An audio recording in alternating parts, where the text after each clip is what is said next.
How we doing, everybody, and welcome into Wisconsin Sports on the Go with Trage. I'm your host, Trage. We're coming back. It's Friday night, finally, the weekend. We're January 3rd. It's already January 3rd. It's just nuts. It's just nuts. I mean, it just seems like yesterday the NFL season was starting, and now we're a month away from catchers and pitchers reporting down there in Arizona. I mean, it's that close already. I mean, it's just crazy how fast it seems like the sports calendar just flies. It flies around. One thing starts and it's like the other thing starts back up, and it's like before you know it, right? And the NBA is just kind of mixed up in there, but we still love it. We still love the Bucks. We still love everything, right? We got to. So, I mean, great day today. We got lots to get into. Badgers.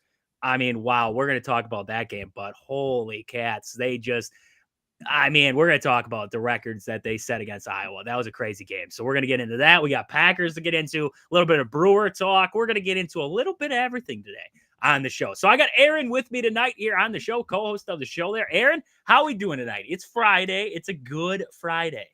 Yeah. We're kind of now, found ourselves out of the holiday, just, madness that it is. Like, no complaints on it. Just like now you're starting to kind of feel, okay, we're getting back, especially next week. It'll be like, okay, back to business as usual. But yeah, pretty good, man. I got to be honest. We got hit with, not hit, right? We got like 3 inches of snow, but it actually laid for the first time, probably maybe all year, honestly, or not all year, this winter. I mean, what year just started there, but I mean, yeah, it's cold, not Wisconsin cold, but it's cold. You know what I mean? So it's a little different, but I'm okay with it.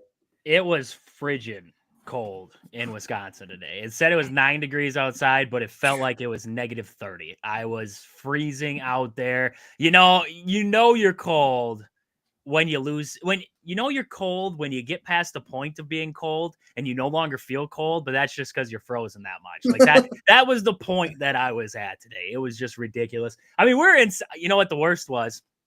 Dressed up for the outside temps, and then grandma, she's getting new cabinets right now, so we're tearing them apart. Well, I'm dressed up for outside, tearing cabinets apart. You're sweating like a dog in there. I mean, it was rough, but I got to break out the sledgehammer, the sawzall, everything. It was a great day. I mean, there is nothing better than tearing things apart. I see why people go to those rooms where you just you pay to wreck things, like you can just break things all over. Absolutely. I see why people do that. When I was doing that today, sledgehammer, everything, just breaking cabinets for fun, that was the greatest thing in the world. I was so relaxed. It was like I'm sweating, but I'm so relaxed right now because it's like it doesn't matter. Whatever I break, right?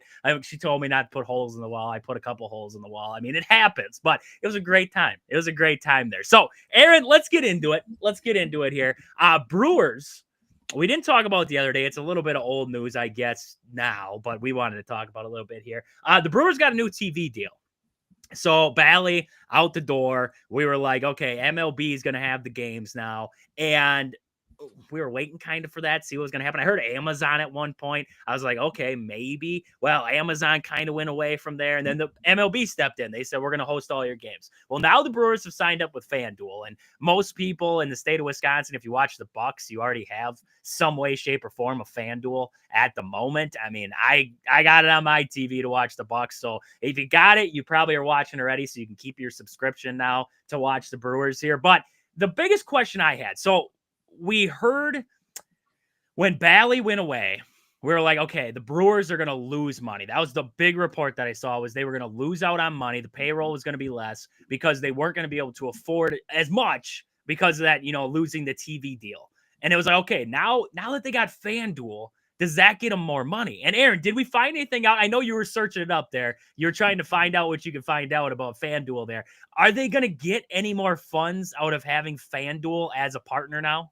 I didn't get that definitive, right? But I did get that they will. It's guaranteed, basically. It's guaranteed they'll have a pregame and a postgame show where with the MLB, you probably don't. Like they probably go to the Yeah. MLB studio. They go around the horn of all the teams. This team's hot. This team. They just go. It's not Brewers centric. It's just MLB centric.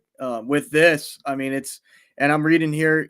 The Brewers telecast by the end of the year last year had a rating of 5.0 in the Milwaukee DMA, the second highest average rating, for any team in Major League Baseball, trailing only the Phillies. I don't know if it's 5.0. I mean, I guess there's a different metric, right? I would think it's just out of 5. That would make sense. But I mean, they basically the Brewers telecast, from what I'm reading, it shouldn't change that much. Okay.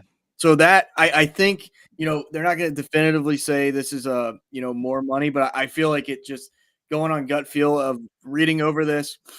I mean, it is only a 1-year deal, which is a little interesting for the time being. I mean, we'll see if they work out those details later in the season, or maybe even before the end of, this coming season, where they can kind of go long-term with FanDuel or not. But from what I'm reading, like the Brewers are happy with the deal. Basically, like they're saying, we had 2 great options, and we feel this is the better one. And this is a growing network, basically growing network with FanDuel. So I look at it as a win for the Brewers. I mean, I like kind of the fact they're only doing a 1 year, because it's like, God forbid they don't like it, they can get out. Like, it's not like they're penciled in for 18 more years, and like, let's say for some reason it goes left. So it's interesting. I mean, FanDuel, DraftKings, I guess, will be next. Like, I'll be surprised if they don't start picking up certain teams, right? Because it's just, it's kind of like falling in place.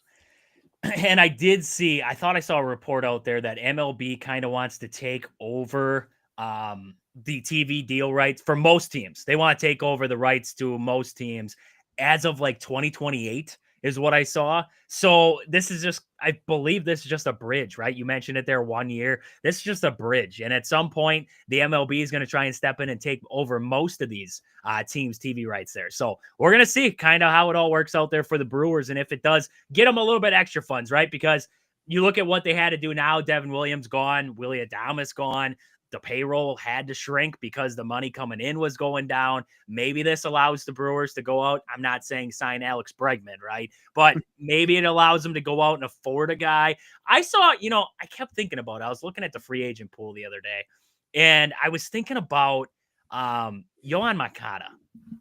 I kept coming across his name. I don't know what it was. If it's just like, I've never hated the guy. I don't know what it is, but I kept coming across his name, and I was like, okay, we're talking about pop. We're talking about a big bat in the lineup. That's Yoan Moncada. Is he the greatest, hitter in the world? No. And I don't think the Brewers aren't going to get the greatest hitter in the world. But does he offer pop? Yeah. Is he a left-handed bat? Is he a left-handed bat, or is he a switch hitter? I know he's a lefty. No, yeah, he's a switch hitter there. So, I mean, you get a switch hitter in your lineup. You got a lefty, you got a righty. You can put him at third base. I mean, I don't hate a move like that. At this point, you're limited to the Gio Urshela, the Yoan Moncadas. That's where you're at. That's where you're kind of going to be bargaining. So, I mean, why not? Why not sign up a guy like that? I mean, he's had his up and down years. He's had good years for power. You're going to risk it maybe a little bit, but what's the money going to look like? He cannot be demanding that much in free agency right now. I wouldn't be opposed to it. I saw the name. I wouldn't be opposed to it there. The Brewers did make a move, I saw, though. They made a move. It was for right-handed pitcher Grant Anderson from the Texas Rangers. That was the move there. They sent back Mason Molina. He is a minor league pitcher the Brewers had. Sent him back. Grant Anderson, he's a low slot righty. He's almost submarine, basically. Really, I mean, if you look at his numbers, you're going to say, why are you even trying to talk this guy up? He's absolutely terrible. 6.35 ERA, 62 and a third inning pitch. Doesn't look good. Doesn't look good at all. But, I mean, you look at the strikeout rate. 21 and a half. Not bad. Not a bad strikeout rate. Look at the walk rate, 8.8. It's not a bad walk rate at all. I mean, strikeout to walks, not bad. Problem is the home runs. He's given up 16 long balls there, about 2.3 per 9 innings pitched. So as a bullpen guy, probably not where you want to see him. But this is always the but with the Brewers. they have a heck of a pitching staff or coaching staff, and they know how to fix guys. This guy's got strikeout stuff. He's got swing and miss stuff. This is definitely going to be one of those guys where the Brewers are going to bring him in. I'm not look at Brian, look at Anderson for not Anderson there, but look at Pyamps, look at Mears, look at Jared Koenig from last season there. Look at Brian Hudson. That's the name I was looking for. I almost said Brian Anderson, the announcer. Brian Hudson, that's the name I'm looking for. It's so far out of baseball season right now, I'm losing my mind. Brian Hudson. Look what they were able to do with him last season there, where he went from nobody knew who Hudson was to now all of a sudden he's this, I mean, could have been an all-star at one point there. And then they kind of sent him down to the minors and nobody really knew what the hey happened with him after that. But I mean, you look at these guys the Brewers have been able to work magic with. Maybe it's another one, right? So you sent a minor league pitcher. I'm not really, this isn't like a massive trade. It's not a blow the doors off trade there, but it's for an arm. You got an arm back, a major league arm.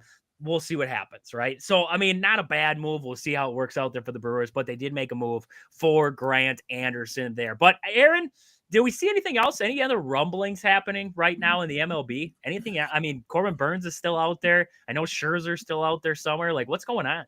No, remember Burns went to Burns signed. It's all right. Like you said, we're in the off season, man. Goodness, don't beat yourself up. Burnsy. I forgot it. He signed up. Yeah. Well, the Orioles, I think, made probably the biggest move of all time, right? Charlie Morton. I mean, what are they doing? I don't get it. I don't understand that one. 1 year deal, but the guy is like, I mean, your grandpa's probably younger than Charlie Morton at this point. I mean, get him out of there. You know what I mean? He can give you some innings and stuff, but I don't get that one. I guess 5 teams are in the mix for Flaherty. So Jack Flaherty there from the Dodgers, who that guy seems to bounce around a lot.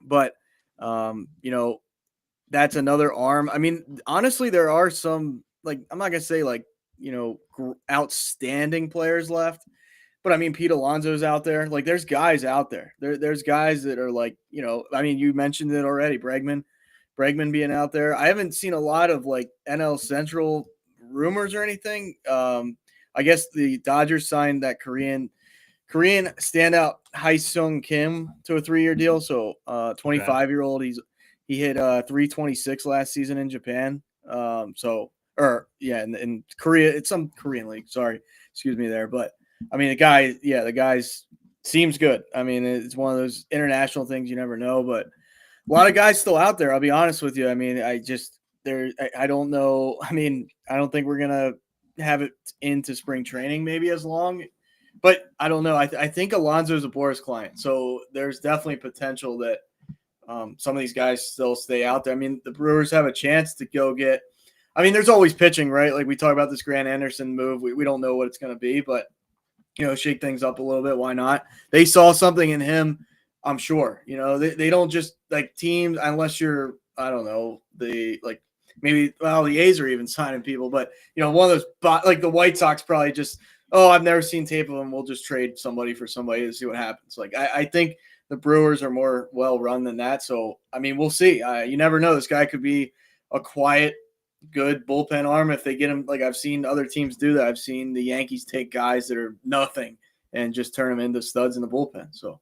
Yeah, and he doesn't have to be a high leverage guy either. I mean, look at the guys you got coming back. You're going to have Hudson. You're going to have Koenig. You're going to have Trevor McGill. I mean, you put Pyamps in the mix. Uribe is going to be out there. I mean, you're going to have a lot of bullpen arms to work with. And you got to figure out the starting rotation yet. I mean, you have D.L. Hall, Ashby, Nestor Cortez now, Brandon Woodruff, if he comes back, when he comes back healthy, Tobias Myers, whenever Robert Gasser comes back, you're going to have Jacob Mizorowski, the young guy down in the minors yet, but probably in the fold. I would assume he's going to work his way through the bullpen like Corbin Burns did. You're going to have Freddie Peralta in the starting role. I mean, the pitching's not the problem, right? You don't have a lot of problems with pitching foreseeable, right? Knock on wood there. I don't want to see problems in there, but you have a boatload of pitching now, which is a good thing to have.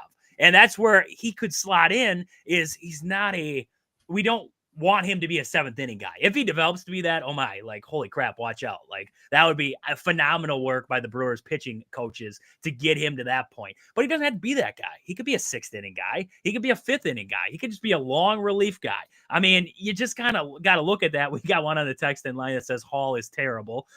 Aaron doesn't like Hall either. He's got the stuff. He's got the stuff. It's just I a just don't matter like of his can injuries, control it. right? I don't. Yes. Yes. His fragileness is what I've always been again. Like when he's in there, I mean, there's been the only thing with him I'll say is like his control is a little. It goes, Yep. Once it goes, like if you see him out there for like the third straight inning and it goes, he's gonna give up 5 runs in an inning. Like it's just, but.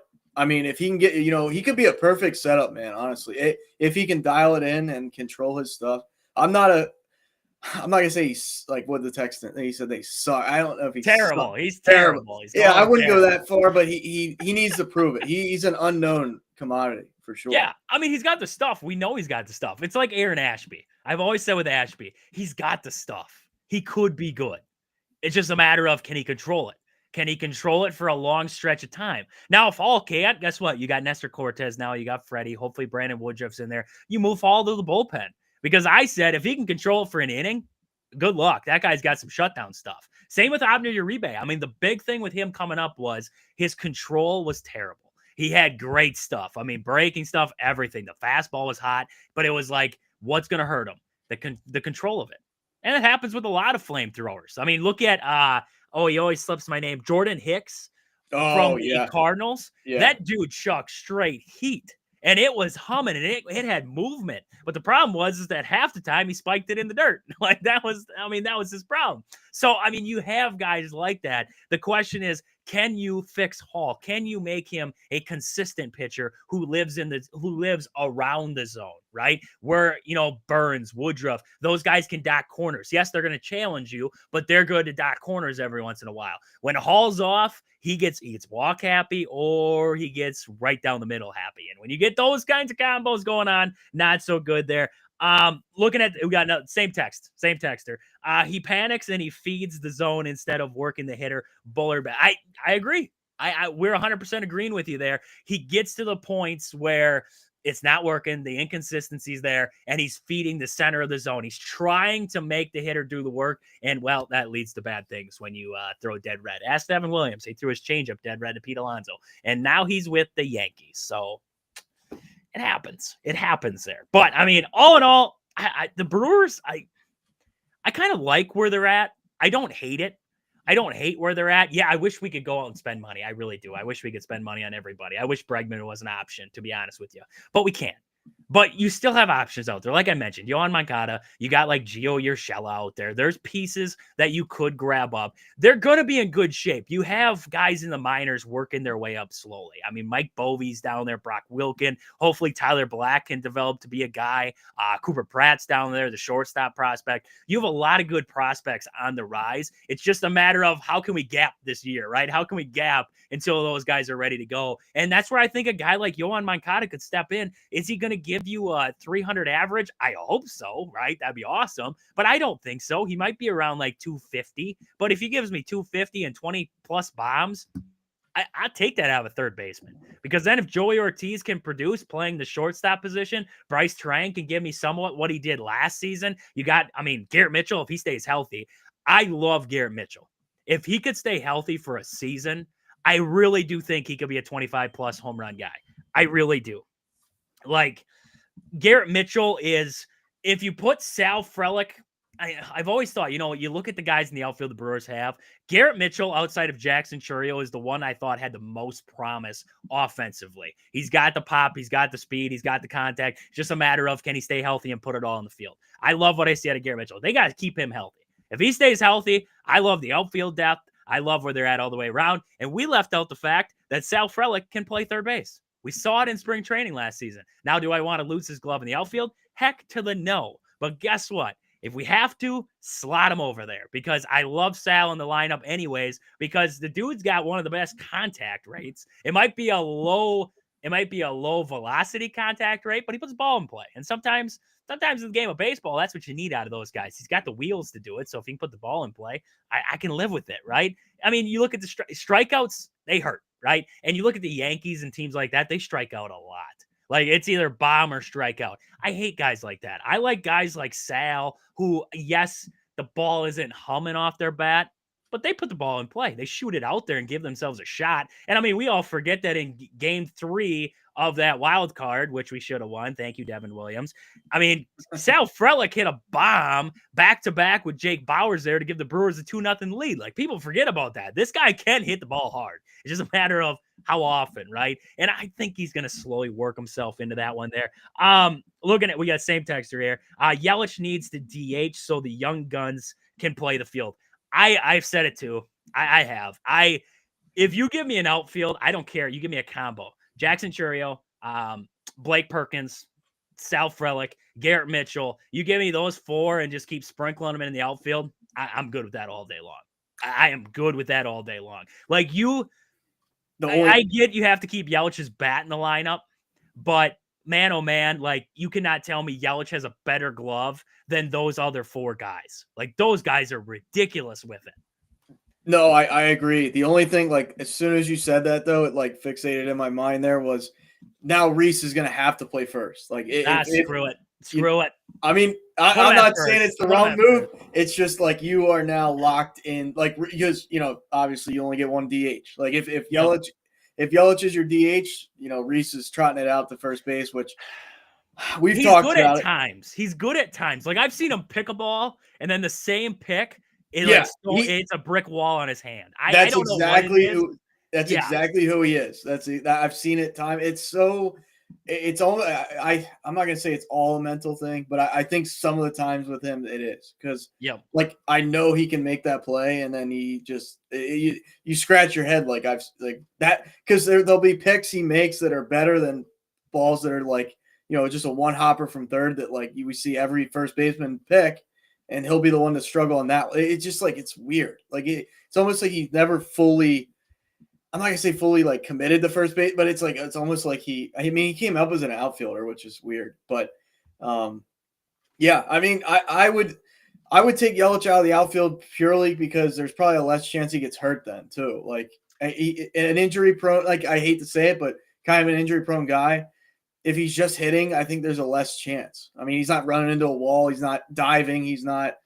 The problem I've always said with that is hitting is such a violent force on your back. It is. Like that is just outside of golf. Like people think golf, like this is a pansy sport, but then you really like think about how much torque that they put on their back just to hit a golf ball. And it's like same with the pitcher, right? We talked about that with Devin Williams there when he had the fracture in his back. And you talk about Yelich now with hitting. I mean, it's a violent, pitching's worse, but it's a violent motion kind of that you put yourself through. And I don't know if it truthfully helps him. But it avoids those problems, right? It avoids the things that you can't control, which I agree. I agree 100%. I just think if you really put into perspective, how do you out of Garrett Mitchell, Sal Frelick, and Blake Perkins, how do you tell one of them guys that they can't play the field? Because we talked about, Sal and Blake, and we're like, if these two played all season long in their respective positions, I don't know how they don't win multiple Gold Gloves.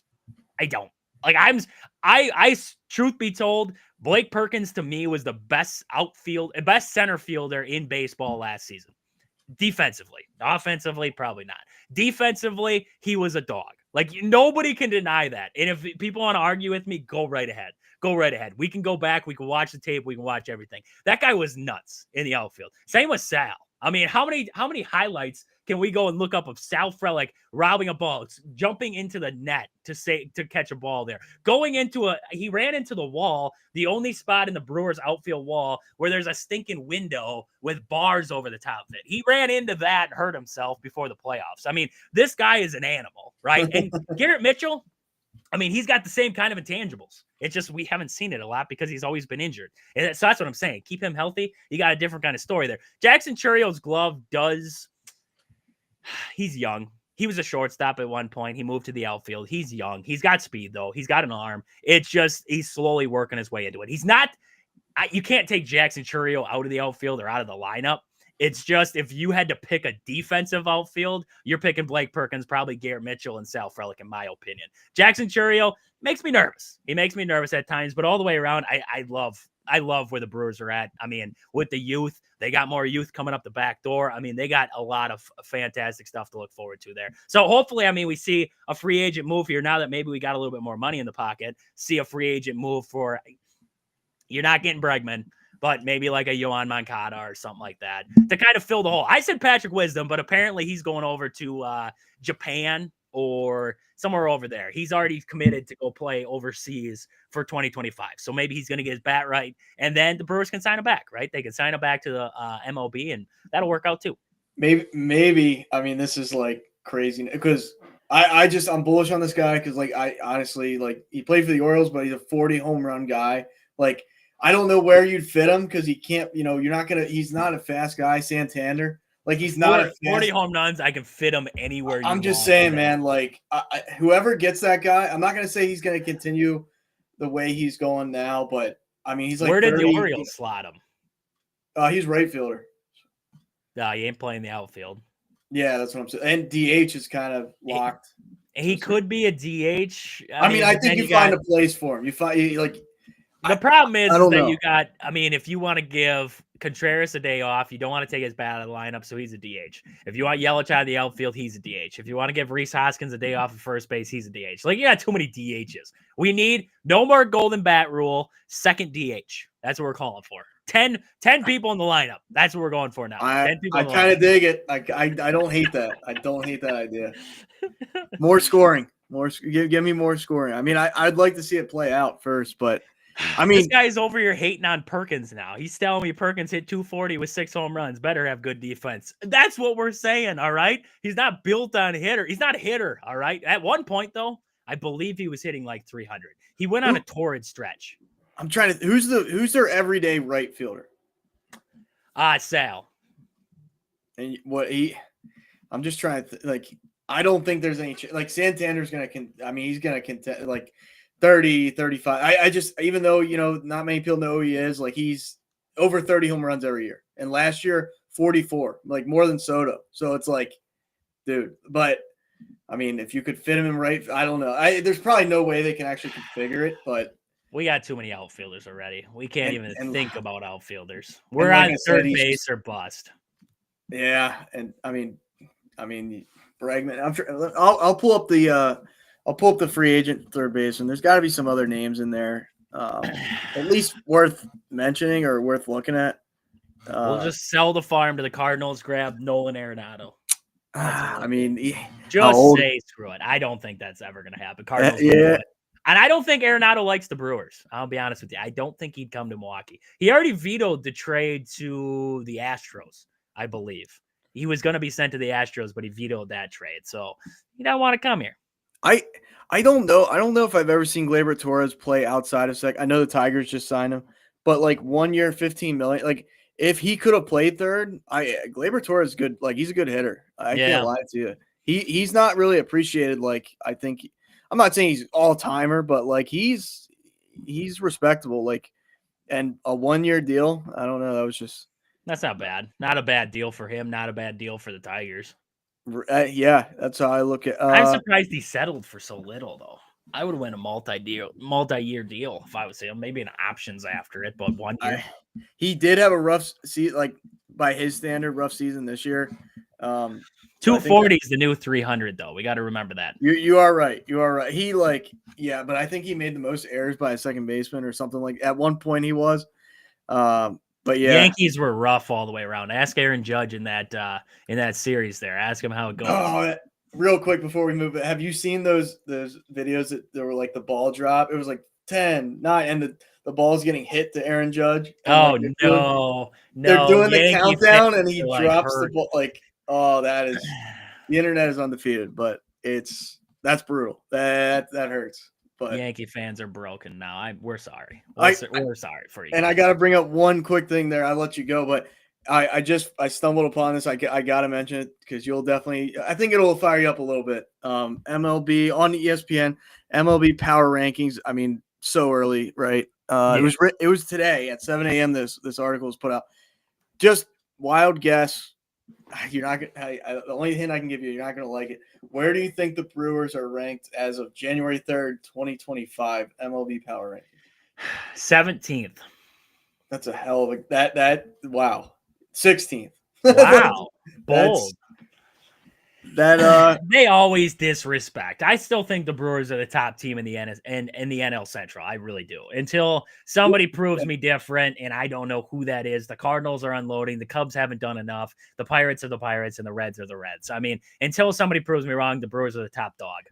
Yeah, they did. They put the Cubs up there at 12. Because they got Kyle Tucker. They think that move is what's going to break it open. And it's like, no, you got a lot of holes you got to fill before you get to that point there. But Aaron, we got to get to our first ad break. We're at the 30-minute mark here. We got to get to our sponsor break here. And then we're going to come back. We're going to talk a little bit of, I got a little bit of NCAA across the board here. We got the Badgers to talk about a new proposal by the NCAA I wanted to get into. And then we got a little bit more Badger news, get to our next sponsor break, and then we got Packers later on. So let's get to our ad break. We'll come back and we'll talk about it all.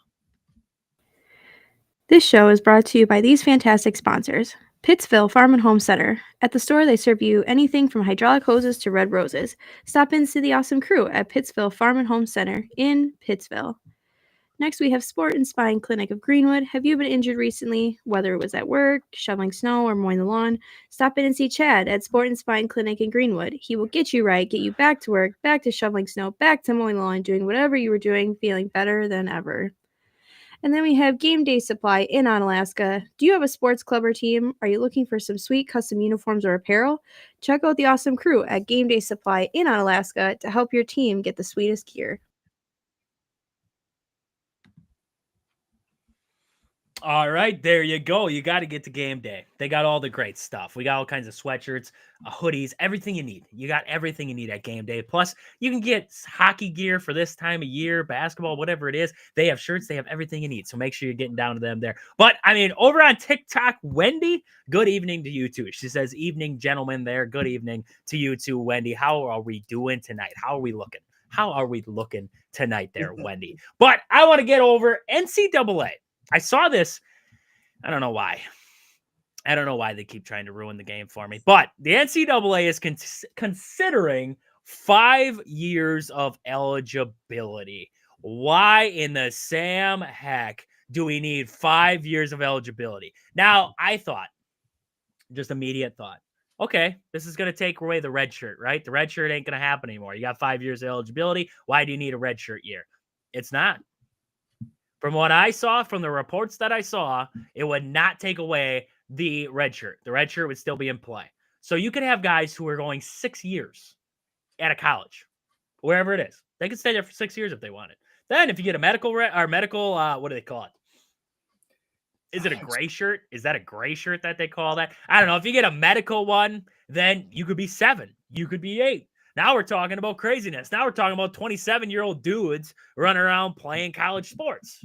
Who was that? There was a team where a guy, it was like his last game, and he was like 27. It was just the other day. Yeah, I know what you're talking. He was a tight end. It slips my mind now, but I know what you're talking. Yeah, he was in like his 8th year. But I mean, that was injuries and everything that happens. Right. But now we're talking 5 years. Imagine if they take the AJ Storr route, right? AJ Storr currently, and Aaron, I forgot to mention this. He's got 7 years right now of playing basketball at the high school and college level, right? 4 different high schools and 3 different colleges in his career so far. I mean, you're talking about, you could have guys now who are transferring 4 times in their entire college career. That's ridiculous. That is just ridiculous. Like 5 years. Why do we need another year? Tell me that.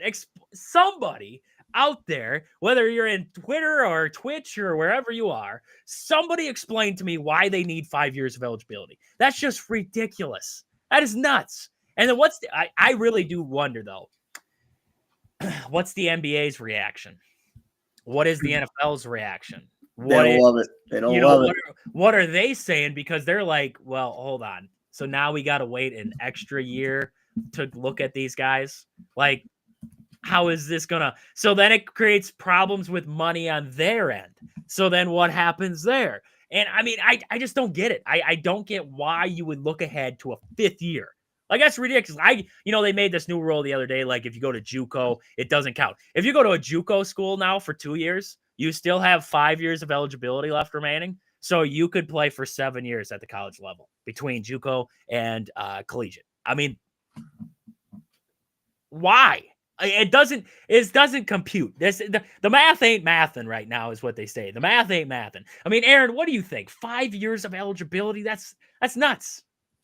I mean, every time I just keep reading about it, keep seeing it. Like, what's the end goal of that? Is my like, do you just want to keep these kids? Like, maybe was the NIL started to keep kids in? Like, okay, hey, you know what? I don't have as like, yeah, there's pressure. Obviously, there's pressure, but like going to the NFL, let's just say the Badgers in 8 years from now are paying almost as much as I don't know. This is probably completely unrealistic, but like, let's say they're close to what a Packer rookie deal would be for, a running back or whatever it might be. But the Badgers are paying like close to that.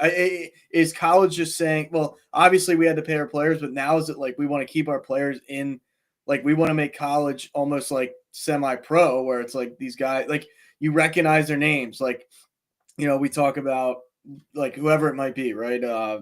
Drew Aller or Michigan's quarterback last year. McCarthy, right? Maybe college wants like, okay, Penn State's gonna have Drew Aller for 6 years, or 5 years rather, and then Michigan's gonna have JJ McCarthy for 5 years. Is that like what they're trying to do? Or is Duke basketball? Do they want the same starting five for the next 5 years? Like I don't know. Other than that, I don't know what the benefit is. Is it just familiarity? Like you're trying to have household names and certain That's schools? what I think. Keep household names around, because I mean we see it now. I just saw the report of Quinn Ewers was offered that $6 million NIL deal from an unnamed school to transfer rather than go to the draft. So you got other schools now. I'd just say hypothetically that school is let's go off the top of our head. I mean, does Will LSU. Howard LSU? Let's say LSU is like, hey Quinn, like, hey, we'll give you $6 million. You don't go to the draft. You come play here. Why would Quinn Ewers go to the draft where he's going to make way less than to stay there? And that's probably what they're doing. And you know what? A lot of people are probably upset because, well, you think about it. The COVID year, right? Everybody got this COVID year back in 2020, 2021. Now those are starting to go away. Slowly but surely, those are all going away. Well, now these guys who are currently sitting are like, man, I wish I had that 5th year, right? I wish I had that 5th year. Well, maybe we just get on the phone with the NCAA and we make that baby happen. And like you said, it's to keep guys away from going to the next level, keep household names there. But the problem is, how is that going to affect the guys coming in? Because if you think about it, we always have this cycle, right? Guys go to the draft, guys come in. Guys go to the draft, guys come in. Well, now where we're sitting, it's like, okay, if we're keeping all these guys, how do you even recruit? How do you bring guys into the recruiting or through the recruits? Because now the transfer portal just went from 2,000 people in there to now there's like 5,000 people in there, and you still have a roster of 45 guys on top of that. So now it's like, okay, where do I have to focus? Because then recruiting becomes kind of obsolete. You still want to get recruits in, right? But at the same time, it's like, well, if there's, a boatload of experienced guys already floating around because they have an extra year of eligibility, then why the heck do I need to go recruit this guy when I could just go grab that guy who's already built and mature and ready to rock and roll? Why would I do it? I think there's a lot of ill-term effects that a 5th year is going to cause on this. Yeah, no, it's. I think they're pushing for this envelope of like, we're not just college sports anymore. Like we're a free agency period. We're like it's almost like, and I got to think for some of these guys. I'm not saying all of them, right? Like there's guys out there that like maybe Riley Leonard, let's just say for Notre Dame. Like maybe he wants to go to the NFL and challenge himself. Like ultimately, all these, most of these guys that we look, whoever it might be, Quinn Ewers or somebody else, right? It's, they're going to make the NFL. If we're talking about like some of these top guys more so than a Riley Leonard, but it's like, okay, do we want to go to the NFL right now? Like probably not all of them are going to, like if the money's still right in college, the systems, like the NFL is a lot more complex. Like it's now your like legitimate job. Like, yeah, college sports is close to it, but there's going to be some of these guys that are like, you know what, man, give me another year. Like I'm living it up. I'm living like a king on USC's campus or whoever it might be, right? Texas. Like I'm not saying these guys don't want to make the league. Most of them, that's their ultimate dream of like their entire lives. But you give them an extra year, it's like I don't. What's the percentages that a lot of them don't turn that down? Like I don't know. They want familiarity of these quarterbacks maybe, or just like players in general. Like okay, I know the starting 8 of the Wisconsin, like the linebackers, the D line, whatever it might be now. Okay, now I know that.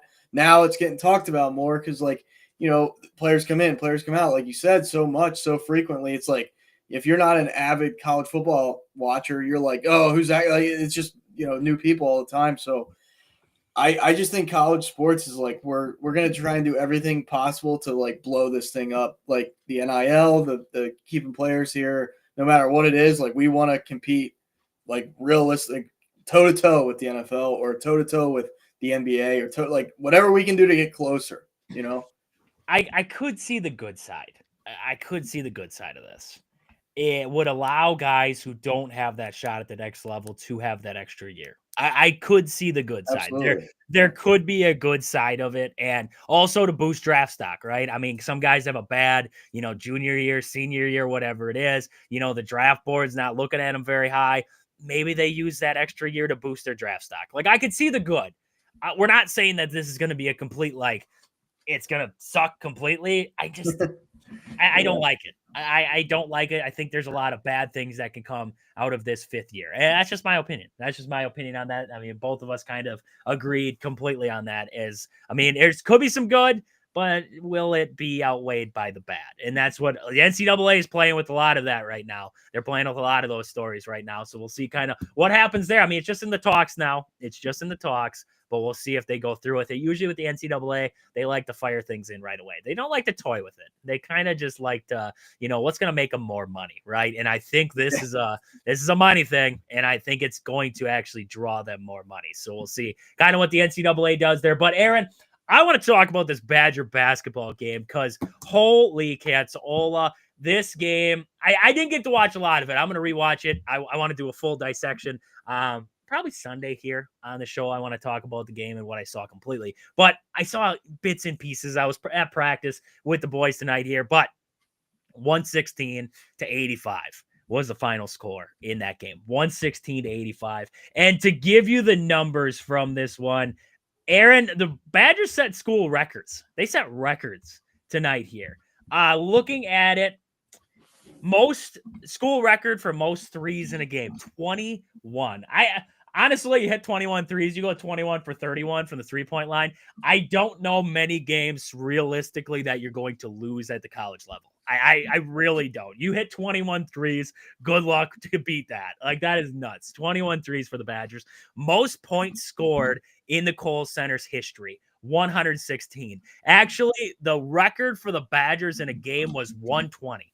That sucks to be that dang close and just miss it there. All the way back in 67 too. Like that. I mean, that's some 1967. That is a while. And that was, 120 back in 1967. That's even crazier. Like that, there was not many games going up to 120 back then. So even more impressive, but 116 points.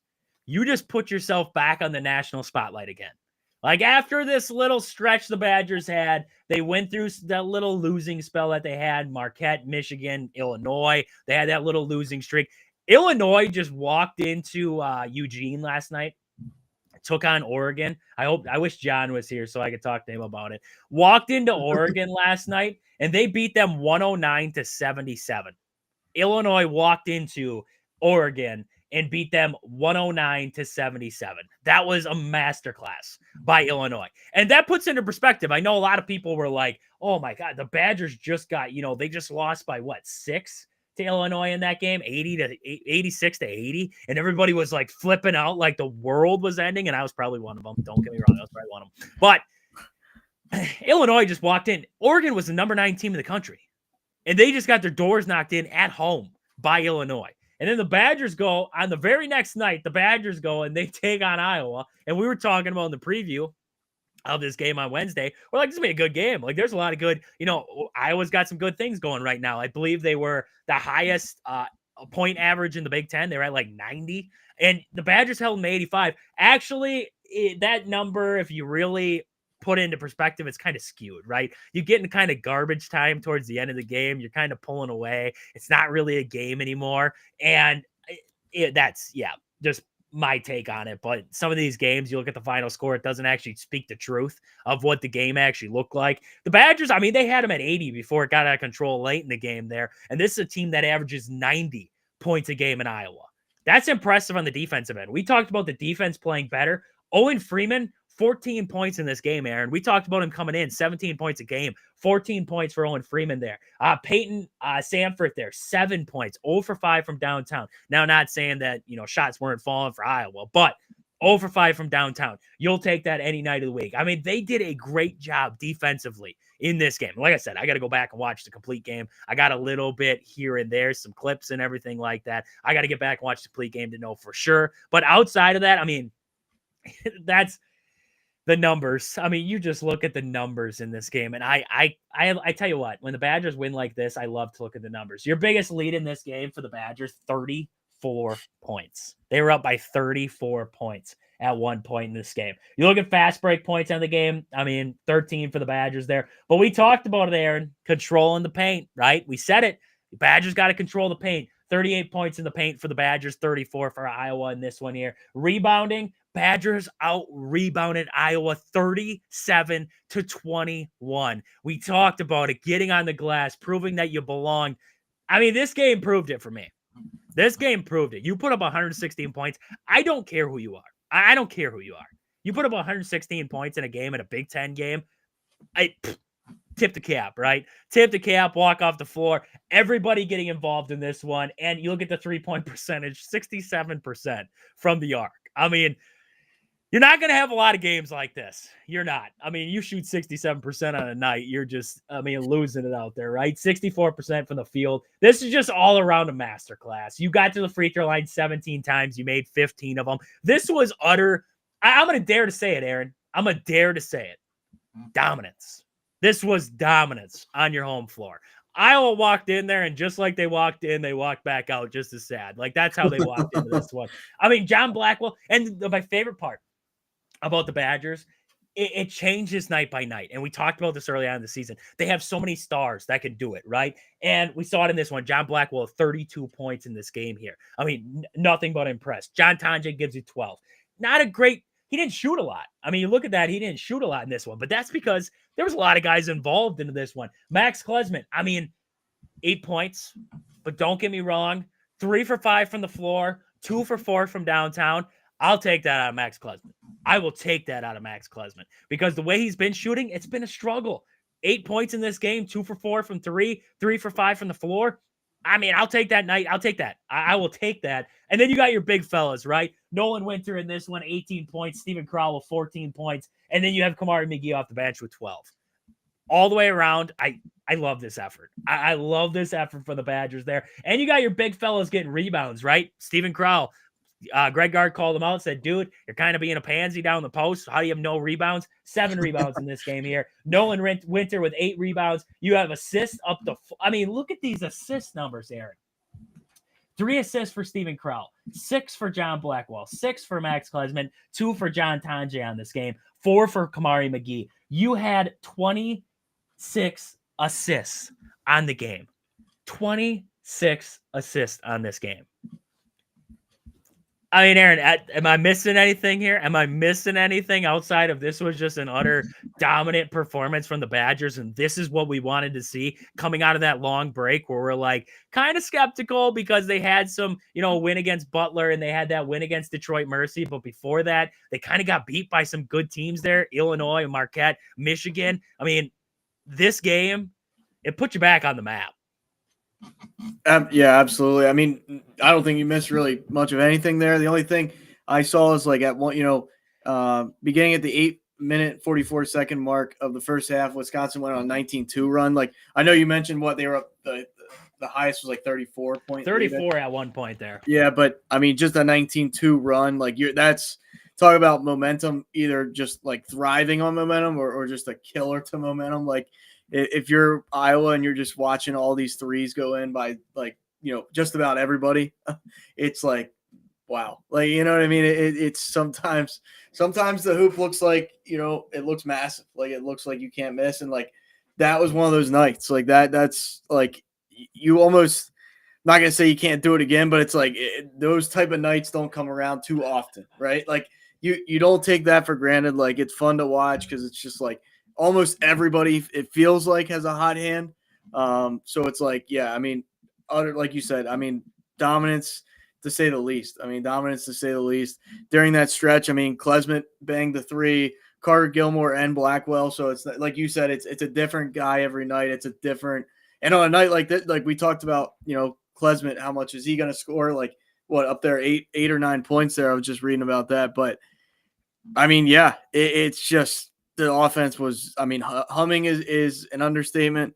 Klesmit 8 points, but 6 assists. So like, just balanced. I mean, it's balanced, playing balanced basketball.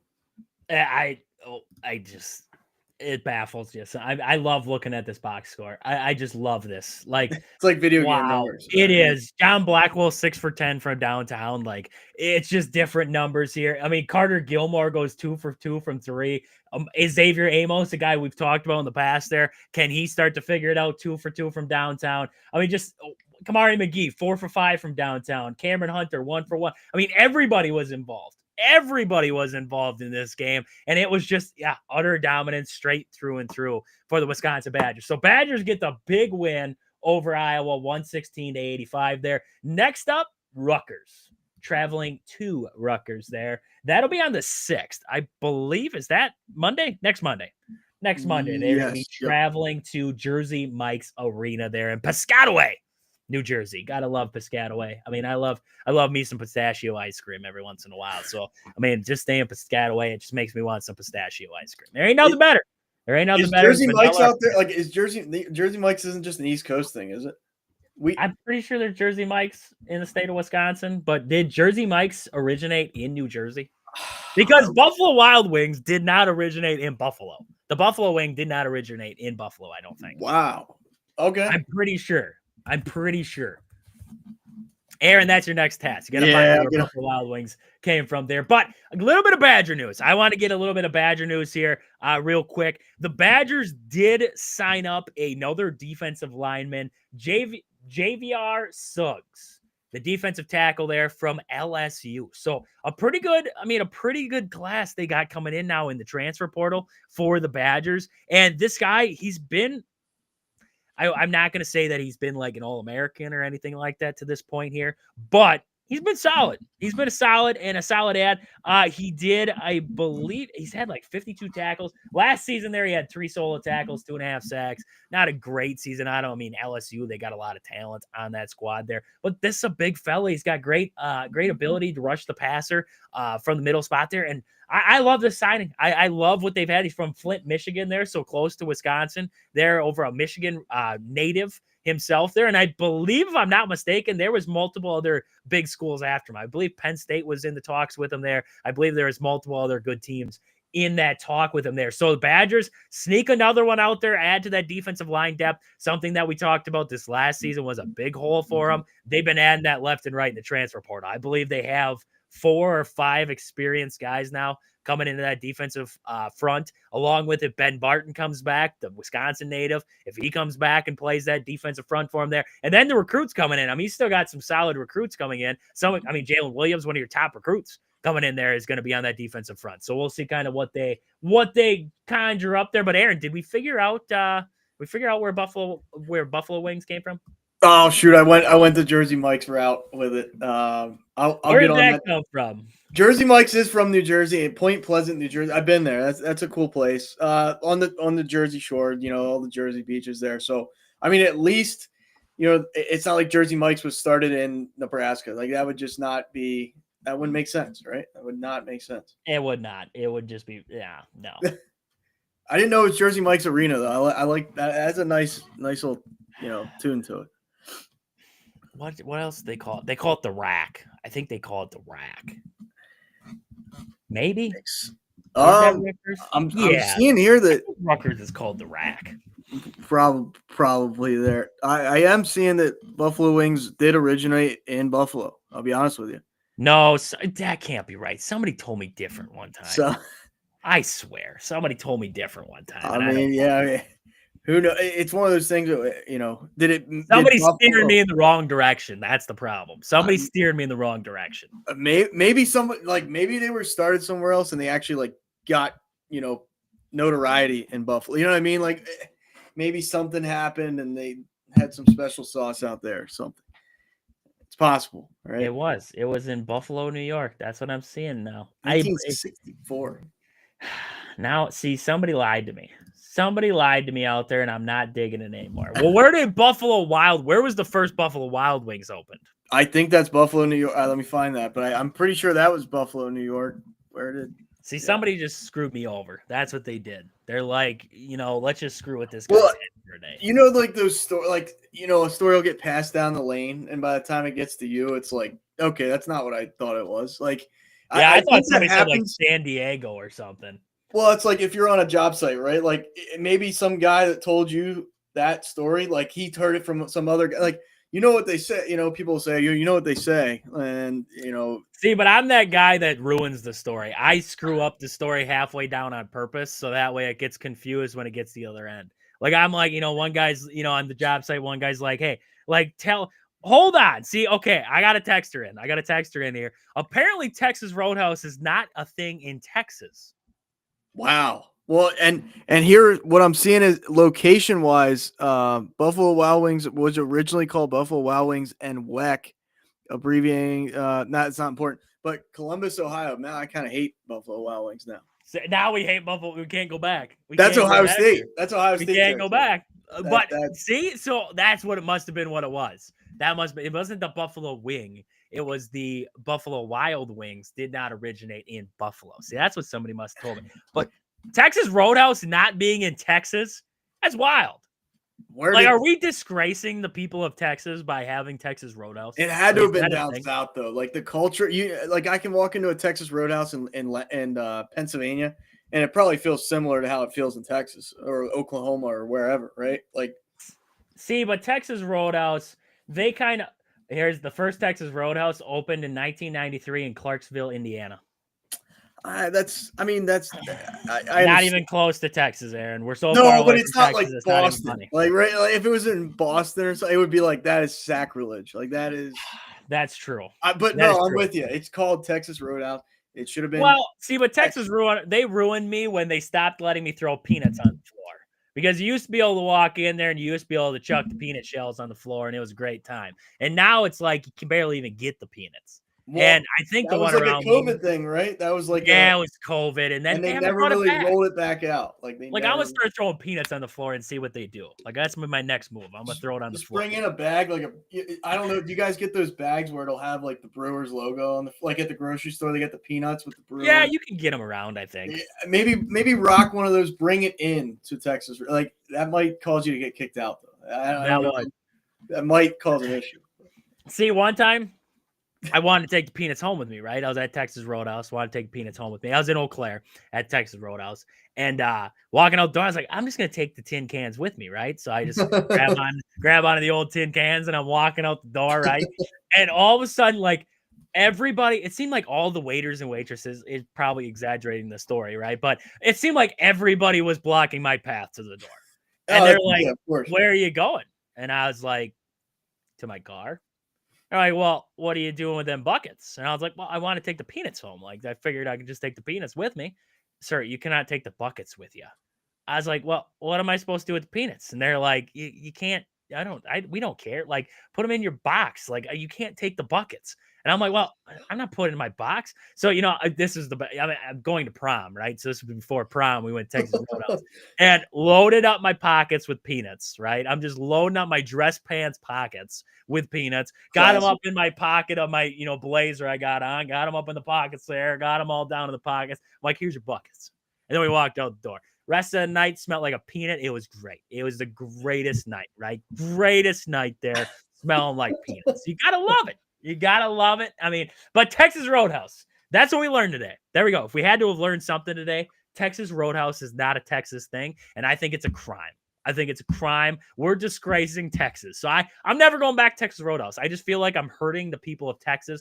If it's just Cowboy fans, though, no, I feel bad because Cowboy fans get hurt enough watching the Cowboys. I don't want to hurt Well, them. yeah, but they had their time in the sun too. They have True. 5 chips to hang on to. That's a lot. True. You know, This is true. This is true. I'll give it to you. I'll give it to you there. So, Aaron, let's get we're just about to the hour mark here. We got to get to a sponsor break here. We'll come back. We got to get into this Packers game because Packers Bears, it's the talk of the town, right? Not really, but we're going to talk about it here. We're going to come back, talk about that NFL weekend, get our picks in, and then we're going to get out of here. So we'll see you guys on the other side of the ad break. This show is brought to you by these fantastic sponsors. Marshfield Motor Speedway, located 3 miles outside of Marshfield on County Road H. Tons of family fun for all ages. Great food, great drinks, great racing. I cannot think of a better way to spend a summer day or night than down at the track. Next is Sports Scene in Marshfield, Wisconsin, located at the Marshfield Mall. Get down there and see Al. He has everything you need from sports cards, memorabilia, jerseys, model stock cars. He's got it all. Sports Scene in Marshfield. And then we have Peggy Sue Bestlick, Century 21. Do you want to find your dream home or maybe looking to sell your current property? Let Peggy Sue Bestlick at Century 21 help you with all of your housing or property needs. It's the new year, Aaron. It's the new year. Buy, sell. That's what you got to do with your house right now. Maybe you got an old clunker you want to sell. Maybe you got a new clunker you want to sell. Peggy Sue is where you got to be for that. So, Aaron, let's get into the Packers because I don't know how I feel about this game. Be honest with you. I don't know how I feel about this game. So, the Bears, they got nothing to lose, right? Nothing to lose. The Packers have a lot to prove. Because if you really, you should block out the outside noise and everything like that. But if you really pay attention to the news and everything like that, a lot of people calling the Packers frauds. Matt LaFleur's on the hot seat. Lots of things bad about the Packers right now. They can't beat good teams. They can only beat bad teams. Last time you faced the Bears, you probably should have lost. If you wouldn't have had one finger hit a football, it would have went straight through the uprights. You would have lost that game. You'd be 0-5 in divisional play right now. So, there's a lot of talk around the Packers right now. And I don't know if it makes me nervous for this game, right? I don't know if it makes me nervous for this game because for me, this is a game where I'm looking at it and I'm like, the Packers have got to find a way to get into this game, take care of their business early, get out of this game, get your starters out, take care of your business. But it makes me nervous.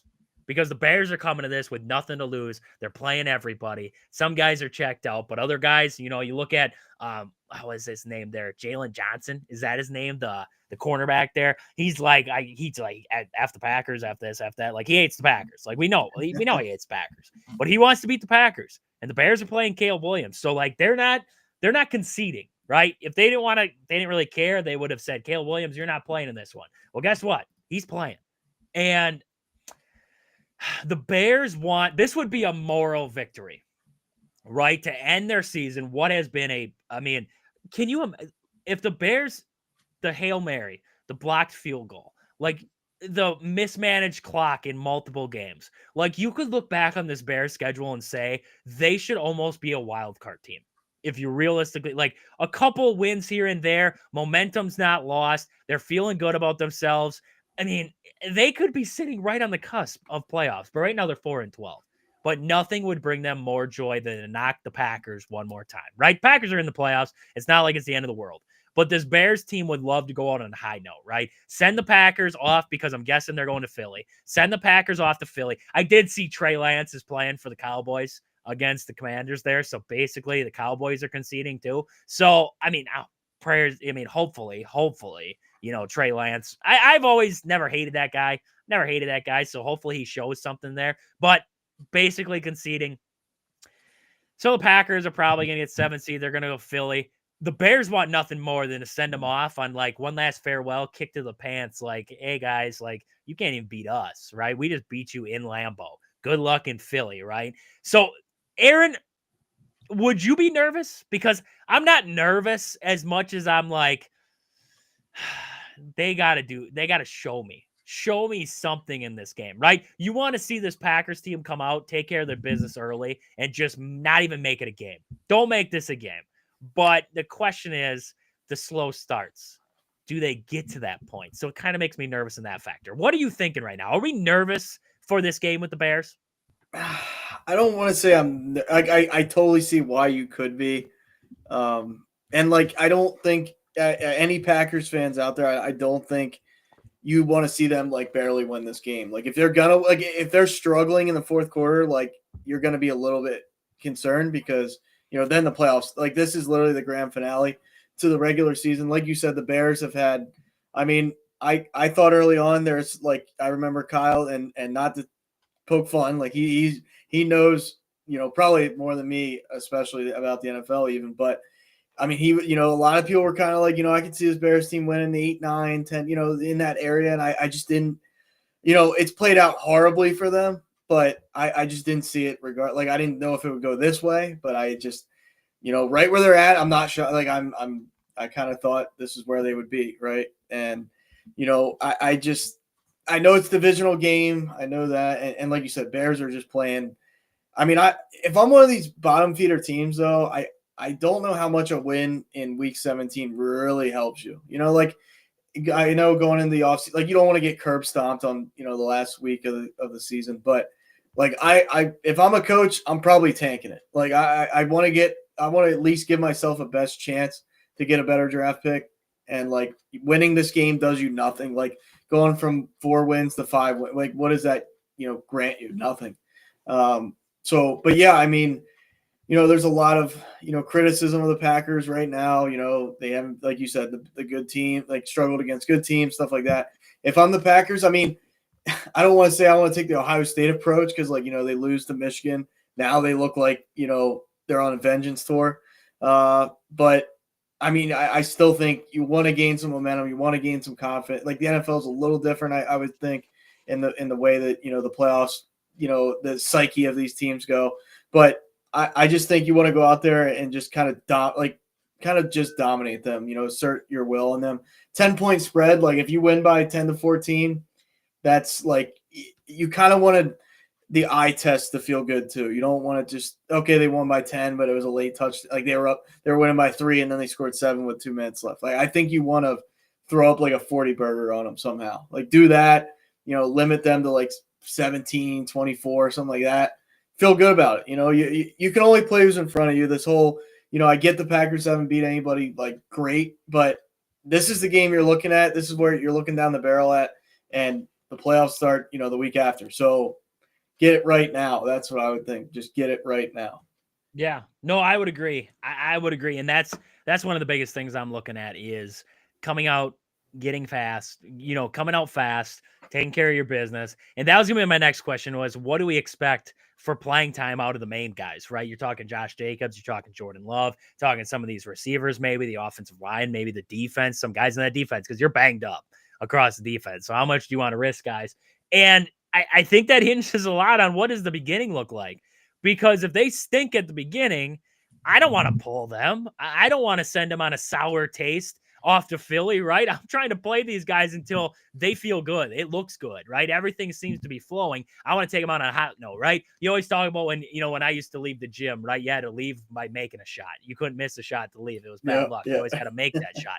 It's like that for me with this. Like, I don't want to see the Packers throw a pick or something. Then Matt LaFleur's like, done with you guys for the day. You're up 27 to, 14 or whatever it is. Like, let's pull you guys now. Like, I don't know about that. I don't like that feeling coming out of that. So it's a question of how long do you play the main guys, right?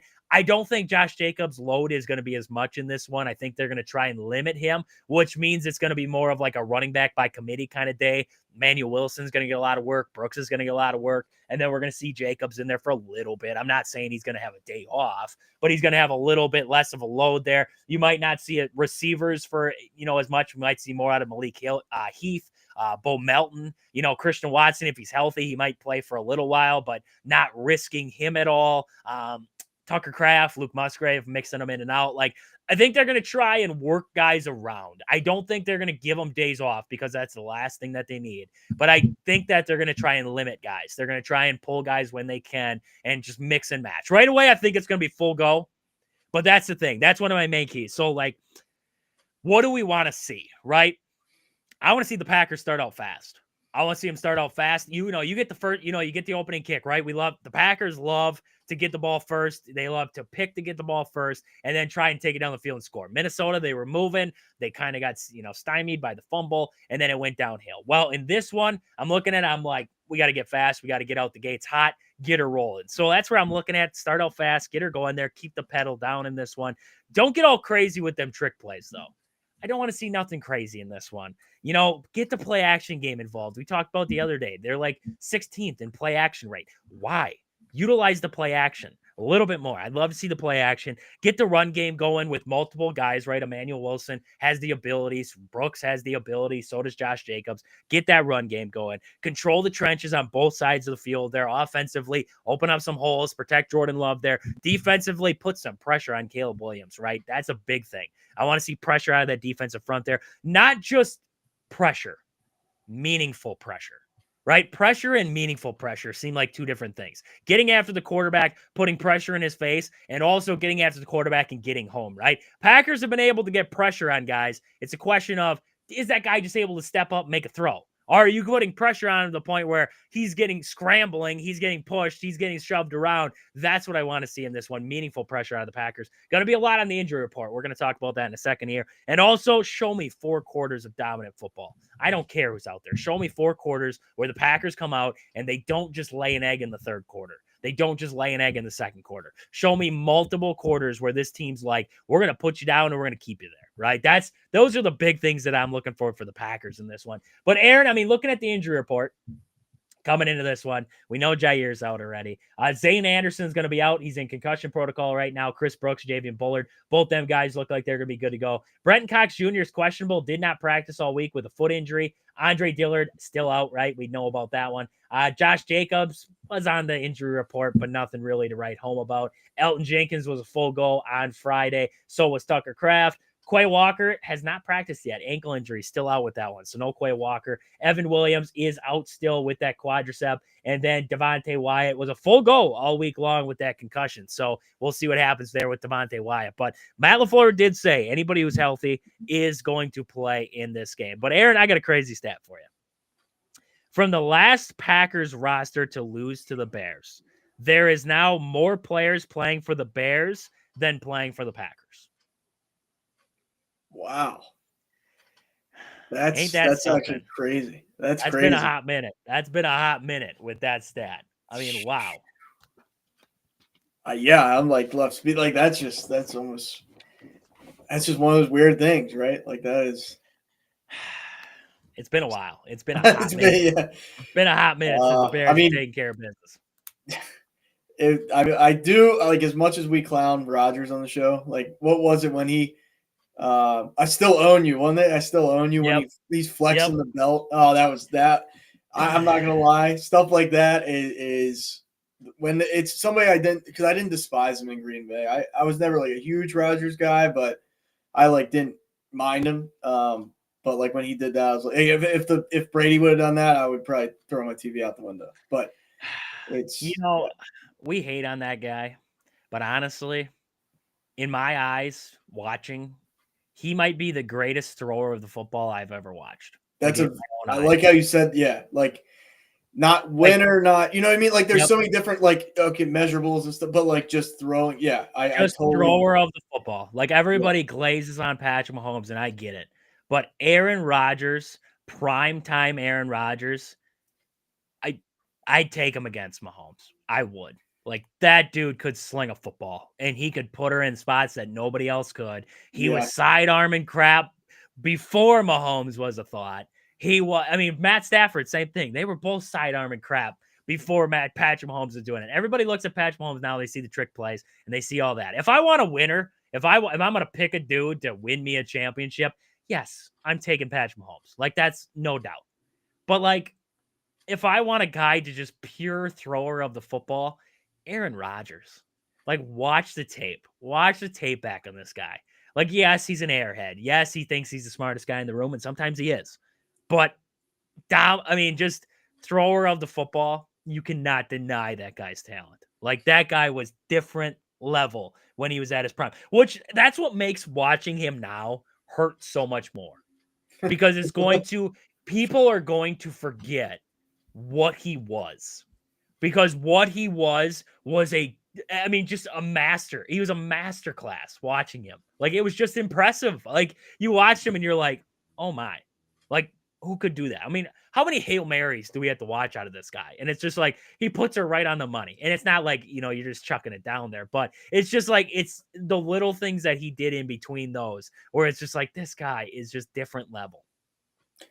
Yeah, no, you're exactly right. I mean, even like, I don't know how to explain it. Like, I don't know. I'm not going to say Brady's better, like, but they're like where Brady throws like maybe that 15 to 25 yard pass is like just like when do you ever see him miss that? It was like Rodgers was like that on like, I mean, those passes as well, but like those deep bombs like down the sideline or even like a 40-yard to this like, just cutting to the sideline, boom, hit him, get the 2 feet down.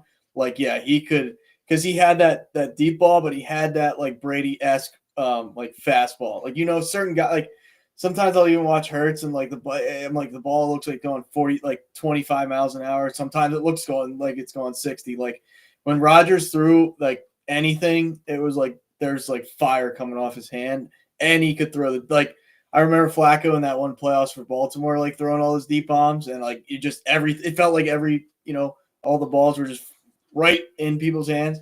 Like that's what Rodgers was like. He just whatever. Like I'll just throw. It was like effortless. It was just watching him. There's guys you watch and you're like, it takes them everything to throw 35 yards. Like he was just like zoom, like there it goes.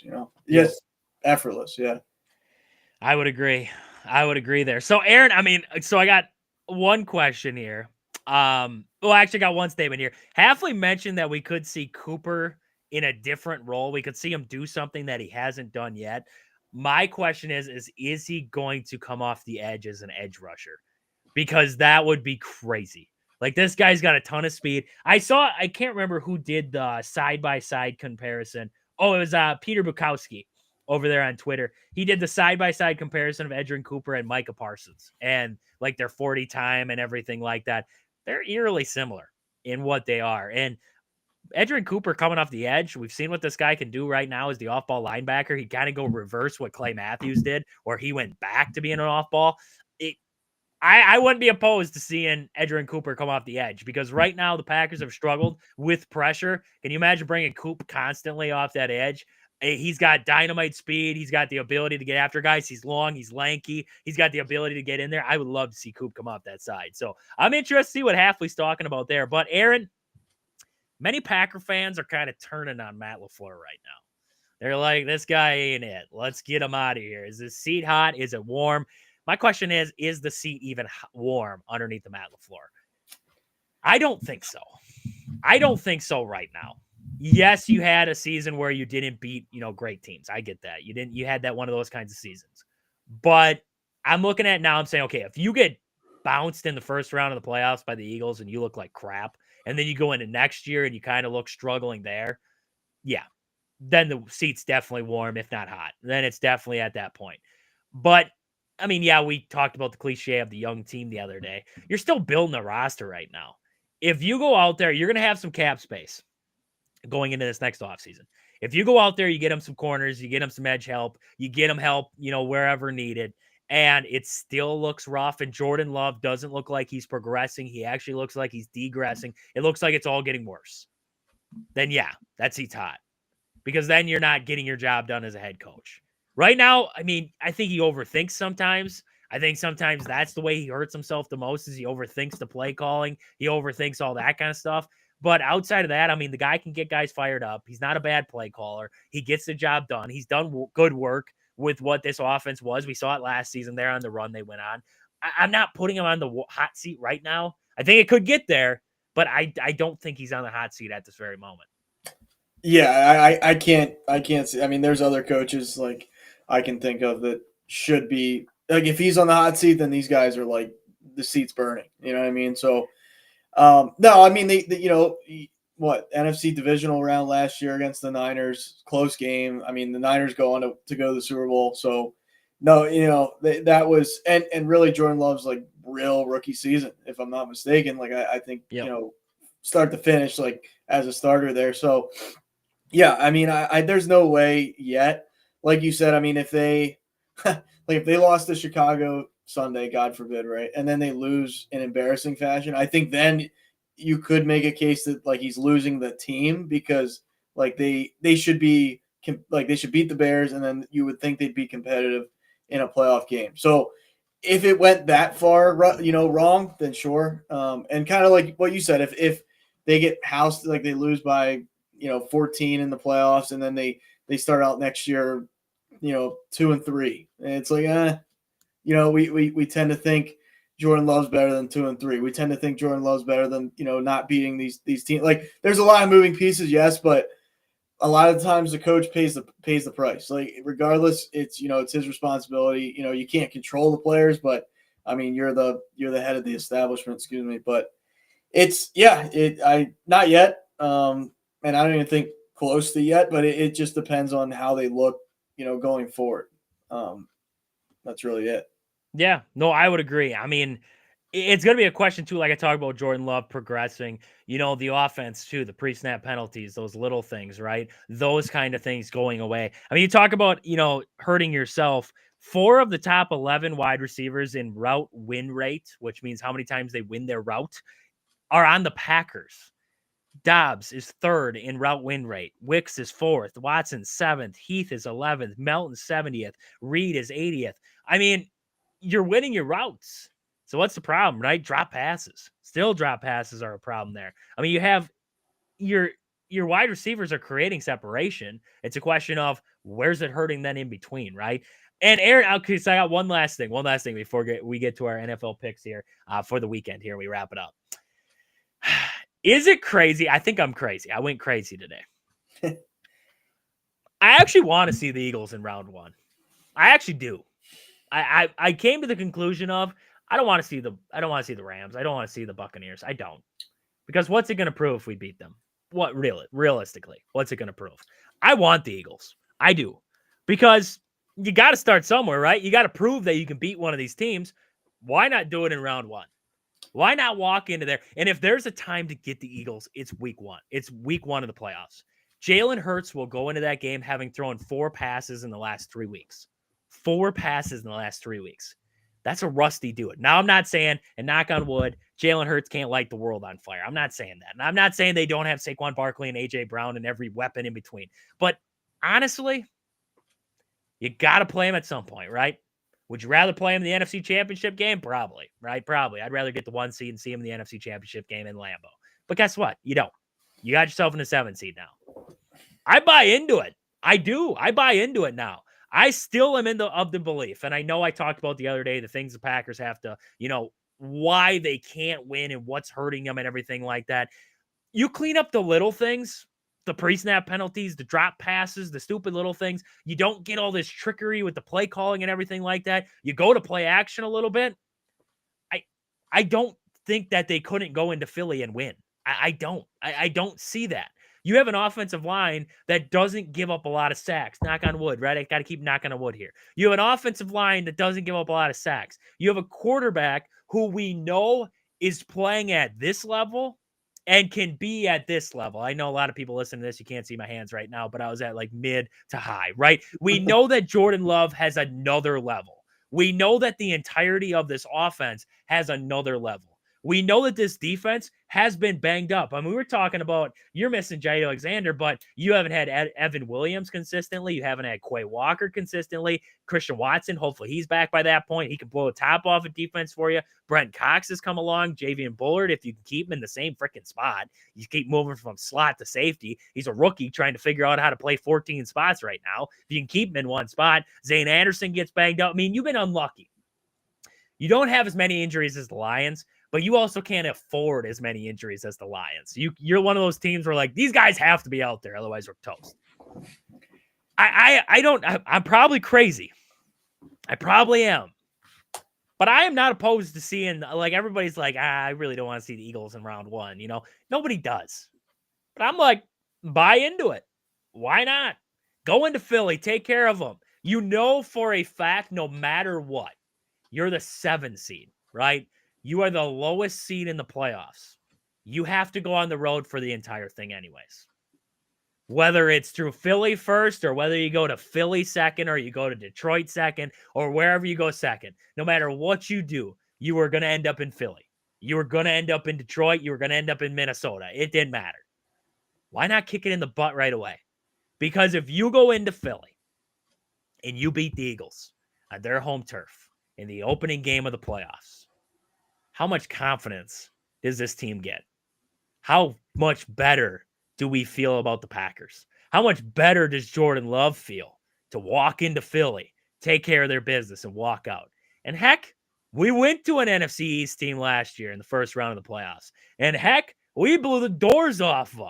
And we walked out winners. And then we went to San Francisco and we got beat because, well, Anders Carlson, and we threw a pick. I'm not saying that they're going to go knock the doors off the Philadelphia Eagles. I don't think they're going to. I think this is a better Philadelphia Eagles team than what we saw last year in the Cowboys. Though the Cowboys team last year wasn't bad. They weren't a bad team.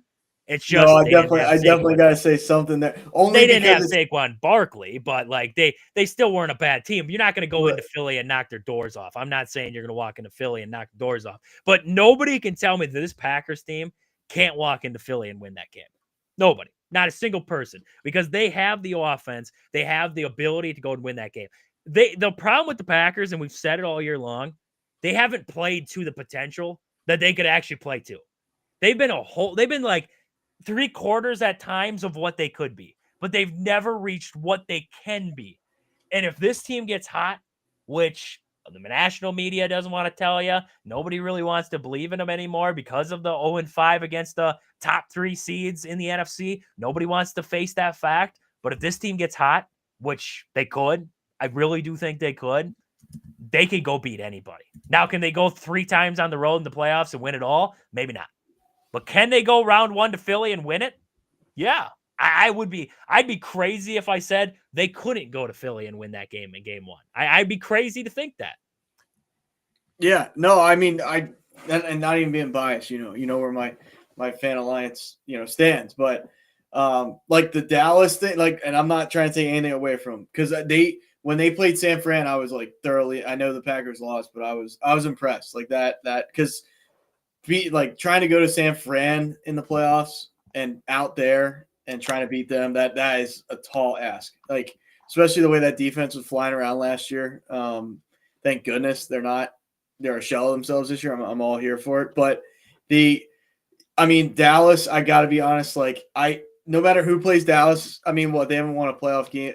Romo didn't win any, and now Dak hasn't won I just found it impressive because they were such a young team that was going on the road for the first time in the playoffs, and they had to go to Dallas, where I know the Cowboys haven't done it in a while, but that fan base was still raucous, and you had to deal with and you had to deal with all that, and they just walked in there unfazed, and I thought that was impressive. No, and I don't want to take anything away from them. Like, I'm not here to say anybody could have beat the Dallas guy. Like, I truly do kind of believe that, just because I know it's like one of those things. It's like the Bills going to the Super Bowl. Is this the year? Like, every year we talk about it, but is Dallas going to win a playoff game? Like, I was so bullish on the Packers going down there, though. I was like, they're going to find there's no way they lose that game. And I felt it, but no, they took care of it. Easier said than done, though. I mean, still got to go out there and execute. I could feel it in my bones, and this, that, and third. Oh, the Packers got it. But if they don't show up, they don't show up. They showed up. So yeah, I get your argument. I don't know if I'm sitting there praying the Packers get through a playoff game. I might want to see the Rams. I might want to, because there's the flip side of that, only because I say get some momentum out of the gate. Just beat, if you beat one of these, I know it's not going to be the momentum of beating the Eagles.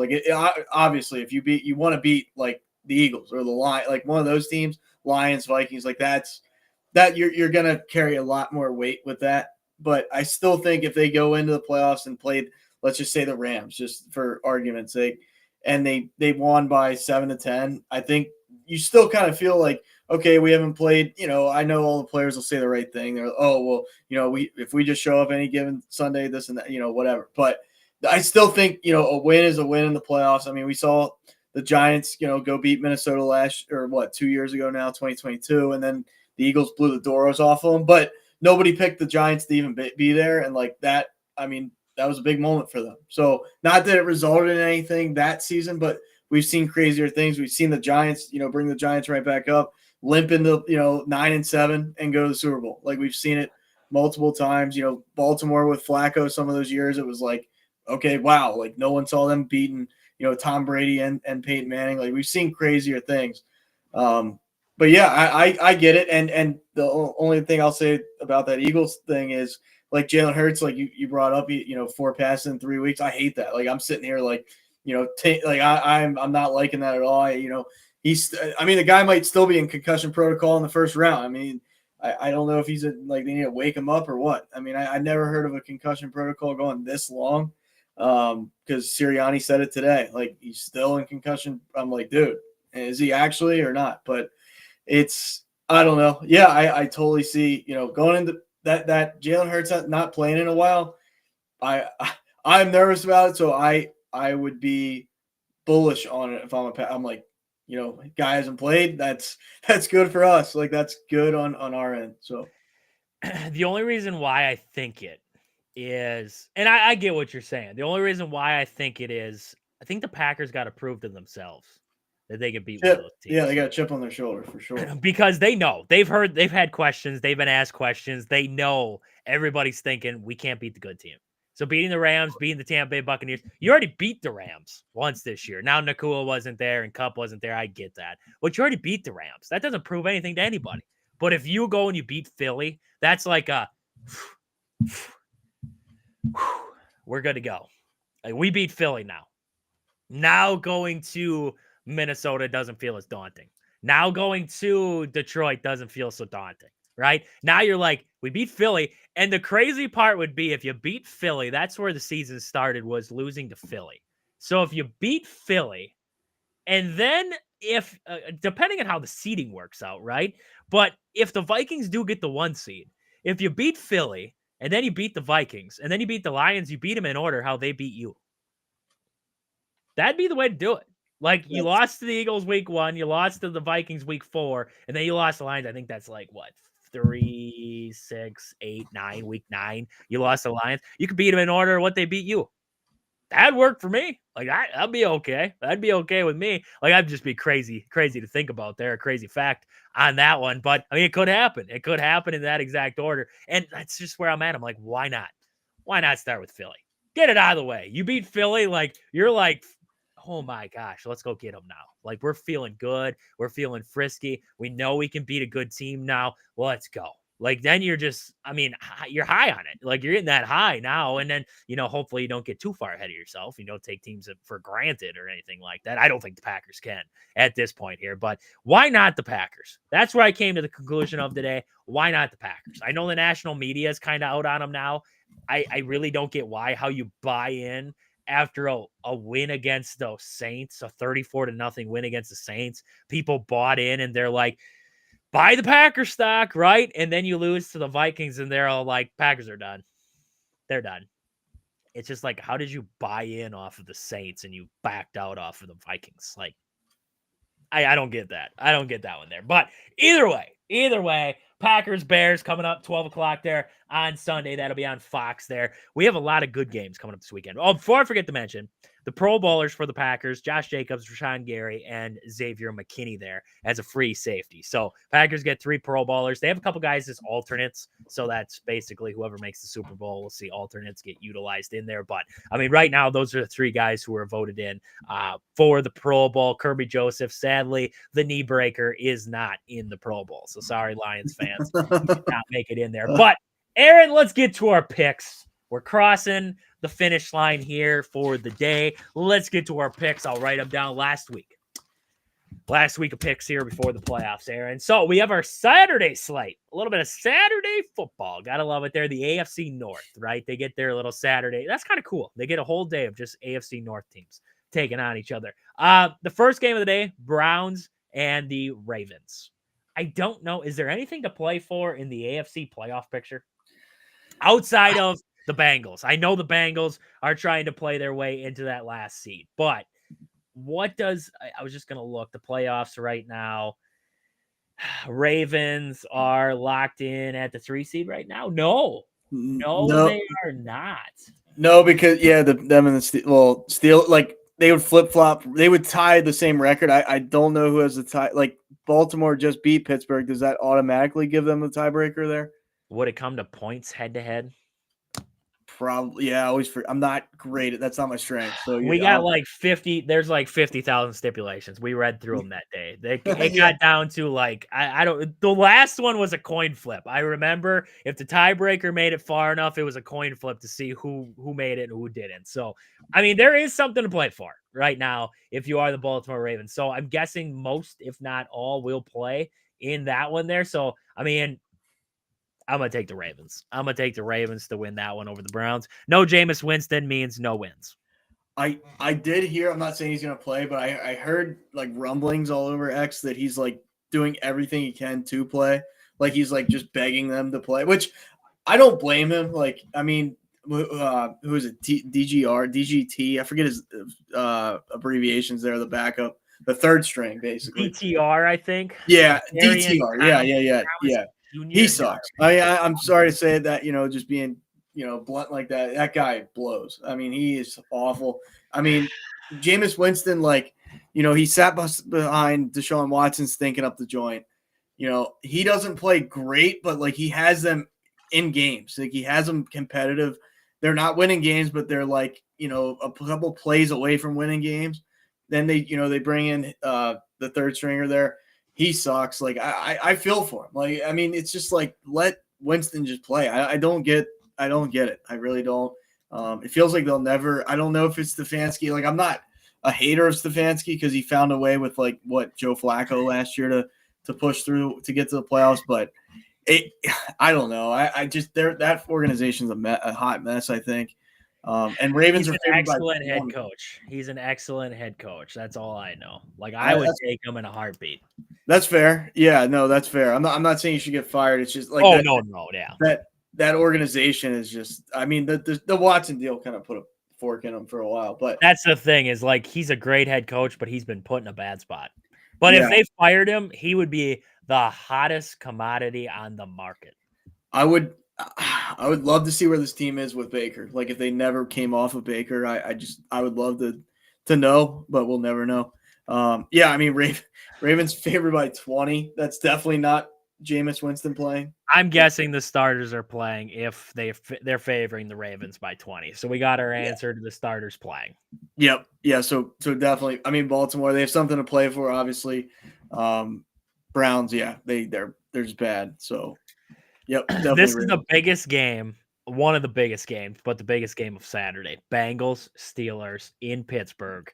I'm going to take the Bengals because I think they make it spicy going into Sunday because then it's all on the Broncos and a couple other things. I think the Dolphins have to lose too. Yeah, I'm with you. This game, I mean, I'm in the camp of a Mike Tomlin hater. They are going to come out in droves if they lose this game. I can assure you. It'll probably freeze because of all the Steelers fans chiming in, just blowing Mike Tomlin's head off. I mean, I definitely think Cincinnati will win. I mean, the Steelers defense is going to have to show up. Their offense has just not been there lately, just not really at all, honestly. And, the Bengals don't have a defense, but like you gotta slow down Joey B. You have to.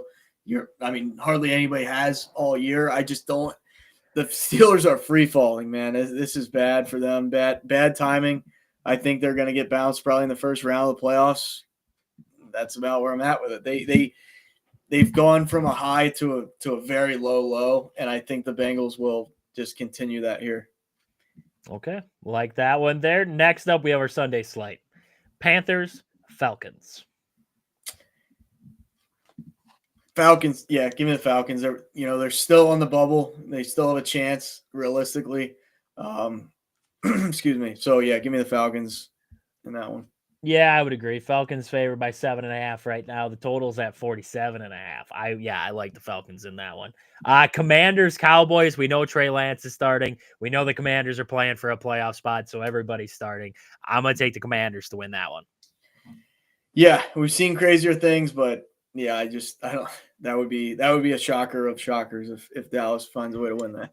I'd take it, but then it ruined my Eagles, Vikings, Lions path to the Super Bowl for the Packers. So I don't like that one.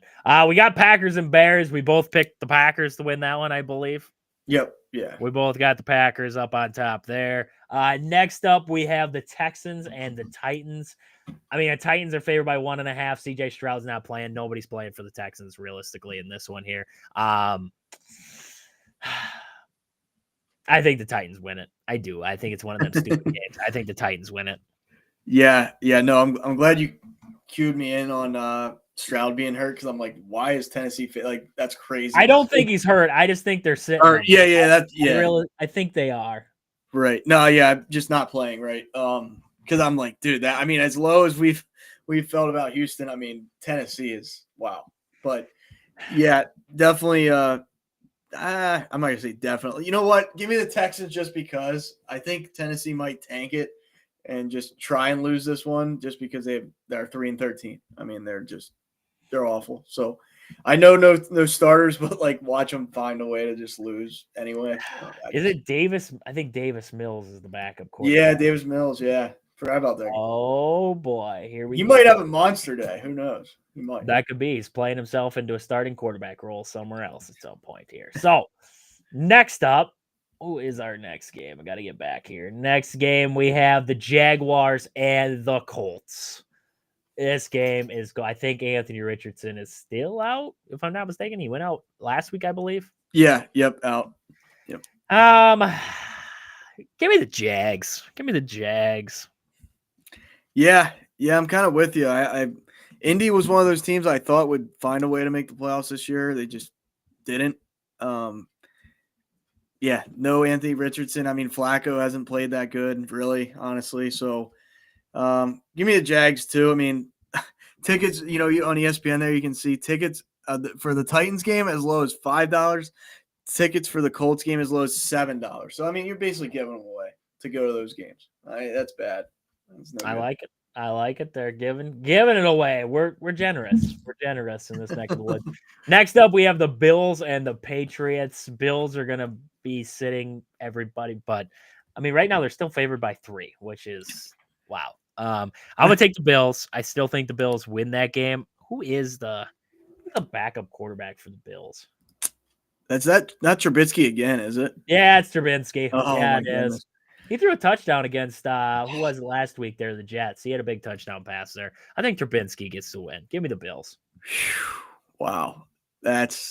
It's hard to bet on Trubisky for me. I know it's a bad Patriots team, but give me the Pats. I think they find a way. It's a meaningless game for the Bills. But yeah, I wouldn't be surprised. It's a coin flip even still. I mean, even with Trubisky in there, the Pats are no good. And I think some of these teams are not trying to win this weekend. Like, I'll be honest, I'm not going to say it's, we're not going to conspiracy theories here, but like some of these teams, I think they want a better draft position and they're going to like not throw it intentionally, but you'll see some like, why is that going on? Yeah. Yeah, no, I would agree there. Next up, Giants, Eagles. I'm going to take the Eagles to win this one just because the Giants stink. I know the Eagles aren't going to be playing nobody, but they stink.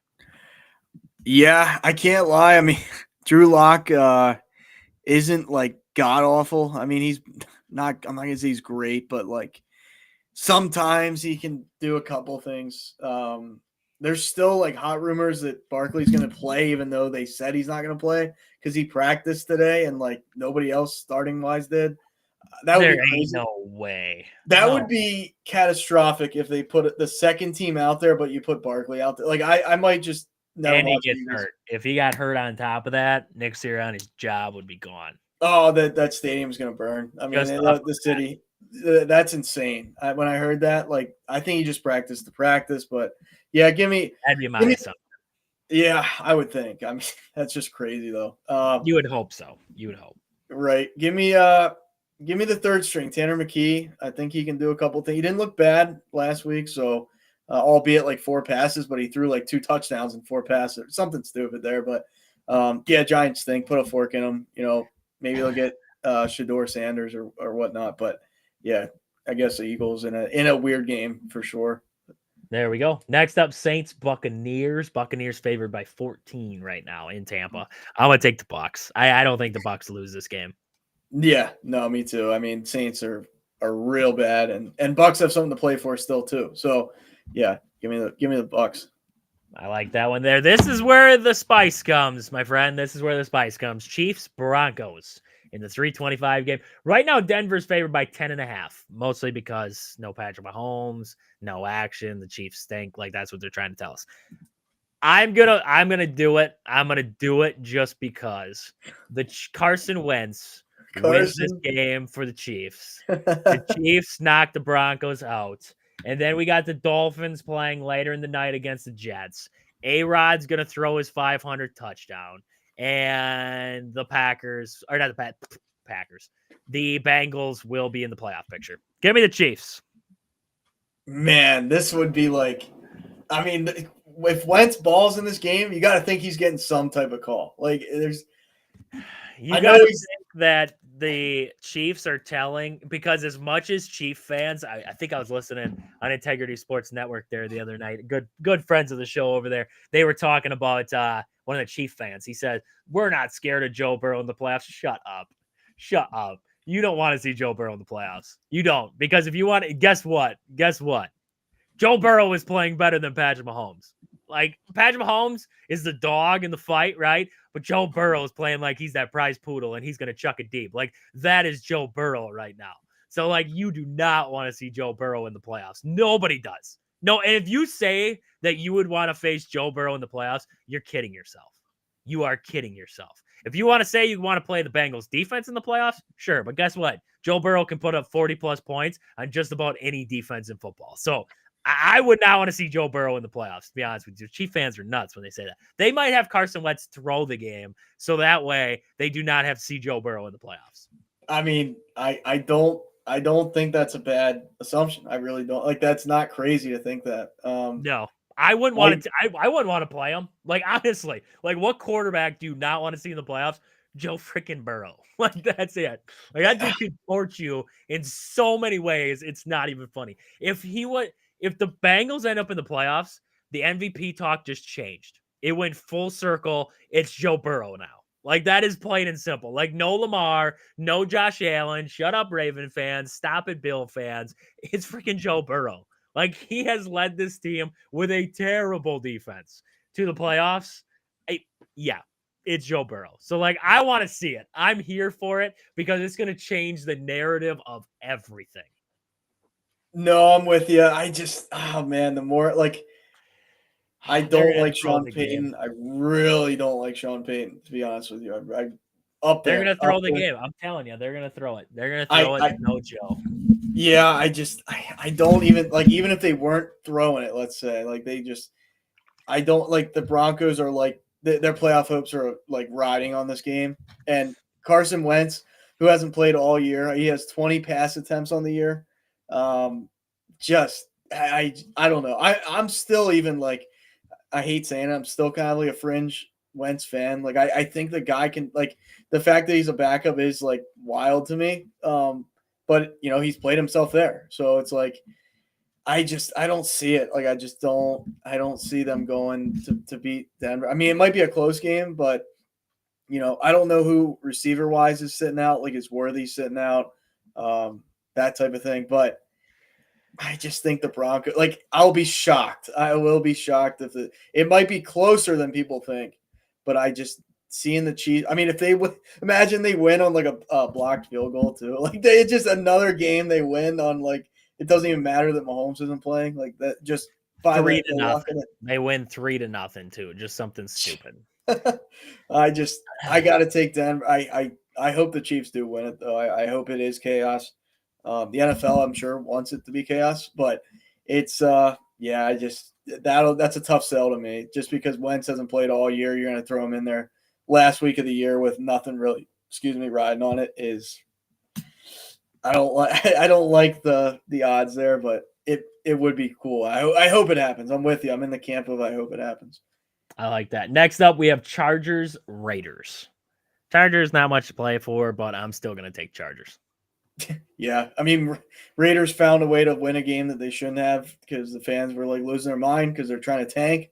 So hopefully they actually tank this time, or maybe they don't even have to try to tank. But yeah, definitely Chargers. Next up, Seahawks Rams. I think this game. Did the Seahawks? What did they do against the Rams this season? Let's see here. They lost, and then they got the second one there. I mean, this could be for the NFC West right here. Seahawks and Rams for it. I'm gonna take the Rams. I'm gonna take the Rams to win that one. Yeah, me too. I just, if you're telling me, Stafford versus Geno Smith in a game I need to win, I'm taking Stafford 7 out of 7 times and twice on Sunday on that one. There we go. Next up, Dolphins Jets. I'm gonna take the Jets because it's gonna make it all come full circle. The Bengals, I have to make it. I got the Bengals winning. I have the Chiefs beating Denver, and I have the Jets beating the Dolphins just to make it come full circle and the Bengals to make the playoffs. I actually could see this one too. I just feel like the Dolphins have been so. I mean, I know Tua's been in and out of there, for most of the year, but they never seem to have found it this year. Even with they just don't have that. Like they don't convince me that they're going to win any week. It's just blah,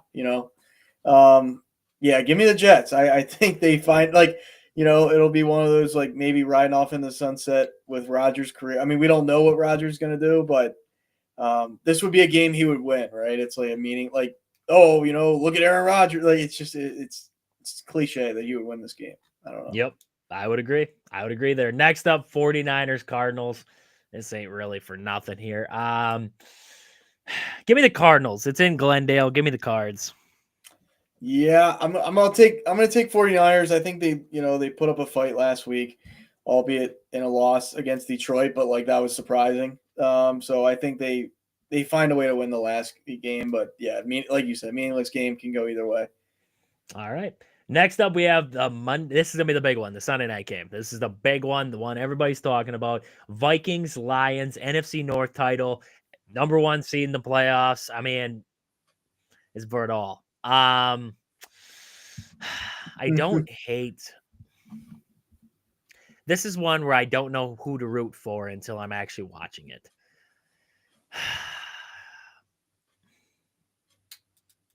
Give me the Lions. Give me the Lions to win it. It's at home. Give me the Lions. Literally the same reason. I think just because it's that this is one of those. If it was in Minnesota, I might pick the Vikings. That's where I'm at too. Yeah, give me the Lions. They do it in front of the home crowd. They secure that 1 seed. They win the division. But credit to Darnold. We'll see. Dustin coming in. I don't blame you. I don't blame you for saying that. Dustin, we know you told us you're funding the show if they win the NFC North. Oh, that's right. We have to root for the Vikings. I guess we have to. I don't know. I know. That's what Dustin's telling us right there. He's telling us the show isn't fun if they don't win. We're trying to do the reverse jinx.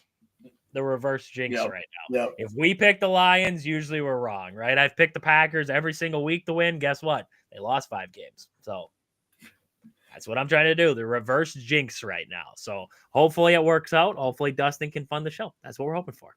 Thank you for commenting in though, Dustin. Good to see you tonight here. We're going to be watching that game closely. Like I said, I don't know who to cheer for until the game is on. And then I'm going to pick. And then I'm going to be like, I'd rather see this team win. I'd rather see this team win. So, Aaron, anything else we got to wrap us up here for the night? I mean, we're at the end. We're got way over our hour 30 mark. I mean, anything else we got to wrap us up here for the night? There was something. Let me see. I can get to it real quick. Oh, not that we get, and you know me, I'm not the biggest NBA guy, but did you see the Jimmy Butler there exchange with the media, and then everything Butler's that's come out of that? Green hair now. He's talk about hairstyles. That guy. I mean, every week it's something different. Almost. He showed up that one season with bangs, and now he's got this going on. I mean, Jimmy buckets, and now he wants out of Miami, and the announcers are even making fun of him. I mean, it's just the way he said that too is I have a ton of fun here off the court. He's just he made it as obvious as get me out of here. Yep. He'll probably keep a house in the Miami 305 whatever area, right? But him playing basketball for the Heat, he probably loves Florida, loves Miami, but he's no. He's I've lost every joy of playing basketball being on this team. Like it's almost like a Tim Anderson thing with the White. Like he just totally gave up. Like I hate everything about this. Like I would agree. I would agree. Jimmy Butler is lost. He is lost, and you don't hear much about him outside of that noise. Outside of that noise there. Yeah. So I got one more stat to wrap us up here. I was just on Twitter here. I was just looking at this. Wisconsin against Iowa today. So 115 plus points, 60 plus field goal percentage, 65 plus 3-point percentage, and an 85 plus free throw percentage. No other D1 team, men or women, have done that against another D1 opponent in the last 25 seasons. Wow. Just wow. I mean, we talked about utter dominance. That's freaking utter dominance and then some. 25 seasons, and that's the first time that's been done. Those stats are unreal, and it was a great win. Great win all the way around. Hopefully a big boost moving forward here for the men's basketball team there. We're going to talk more about that game come Sunday here. Like I said, I didn't get a lot of time to watch it, so I want to watch it a little bit more, dissect it a little bit, see what I completely saw there. We got a lot this weekend. I mean, we got, just like Dustin was talking about there, the Lions and the Vikings coming up Sunday night for the NFC North. That's going to be a big game. Packers, Bears coming up on Sunday noon. Kickoff for that one. A full weekend slate. We got games tomorrow. We got games on Sunday there. College football.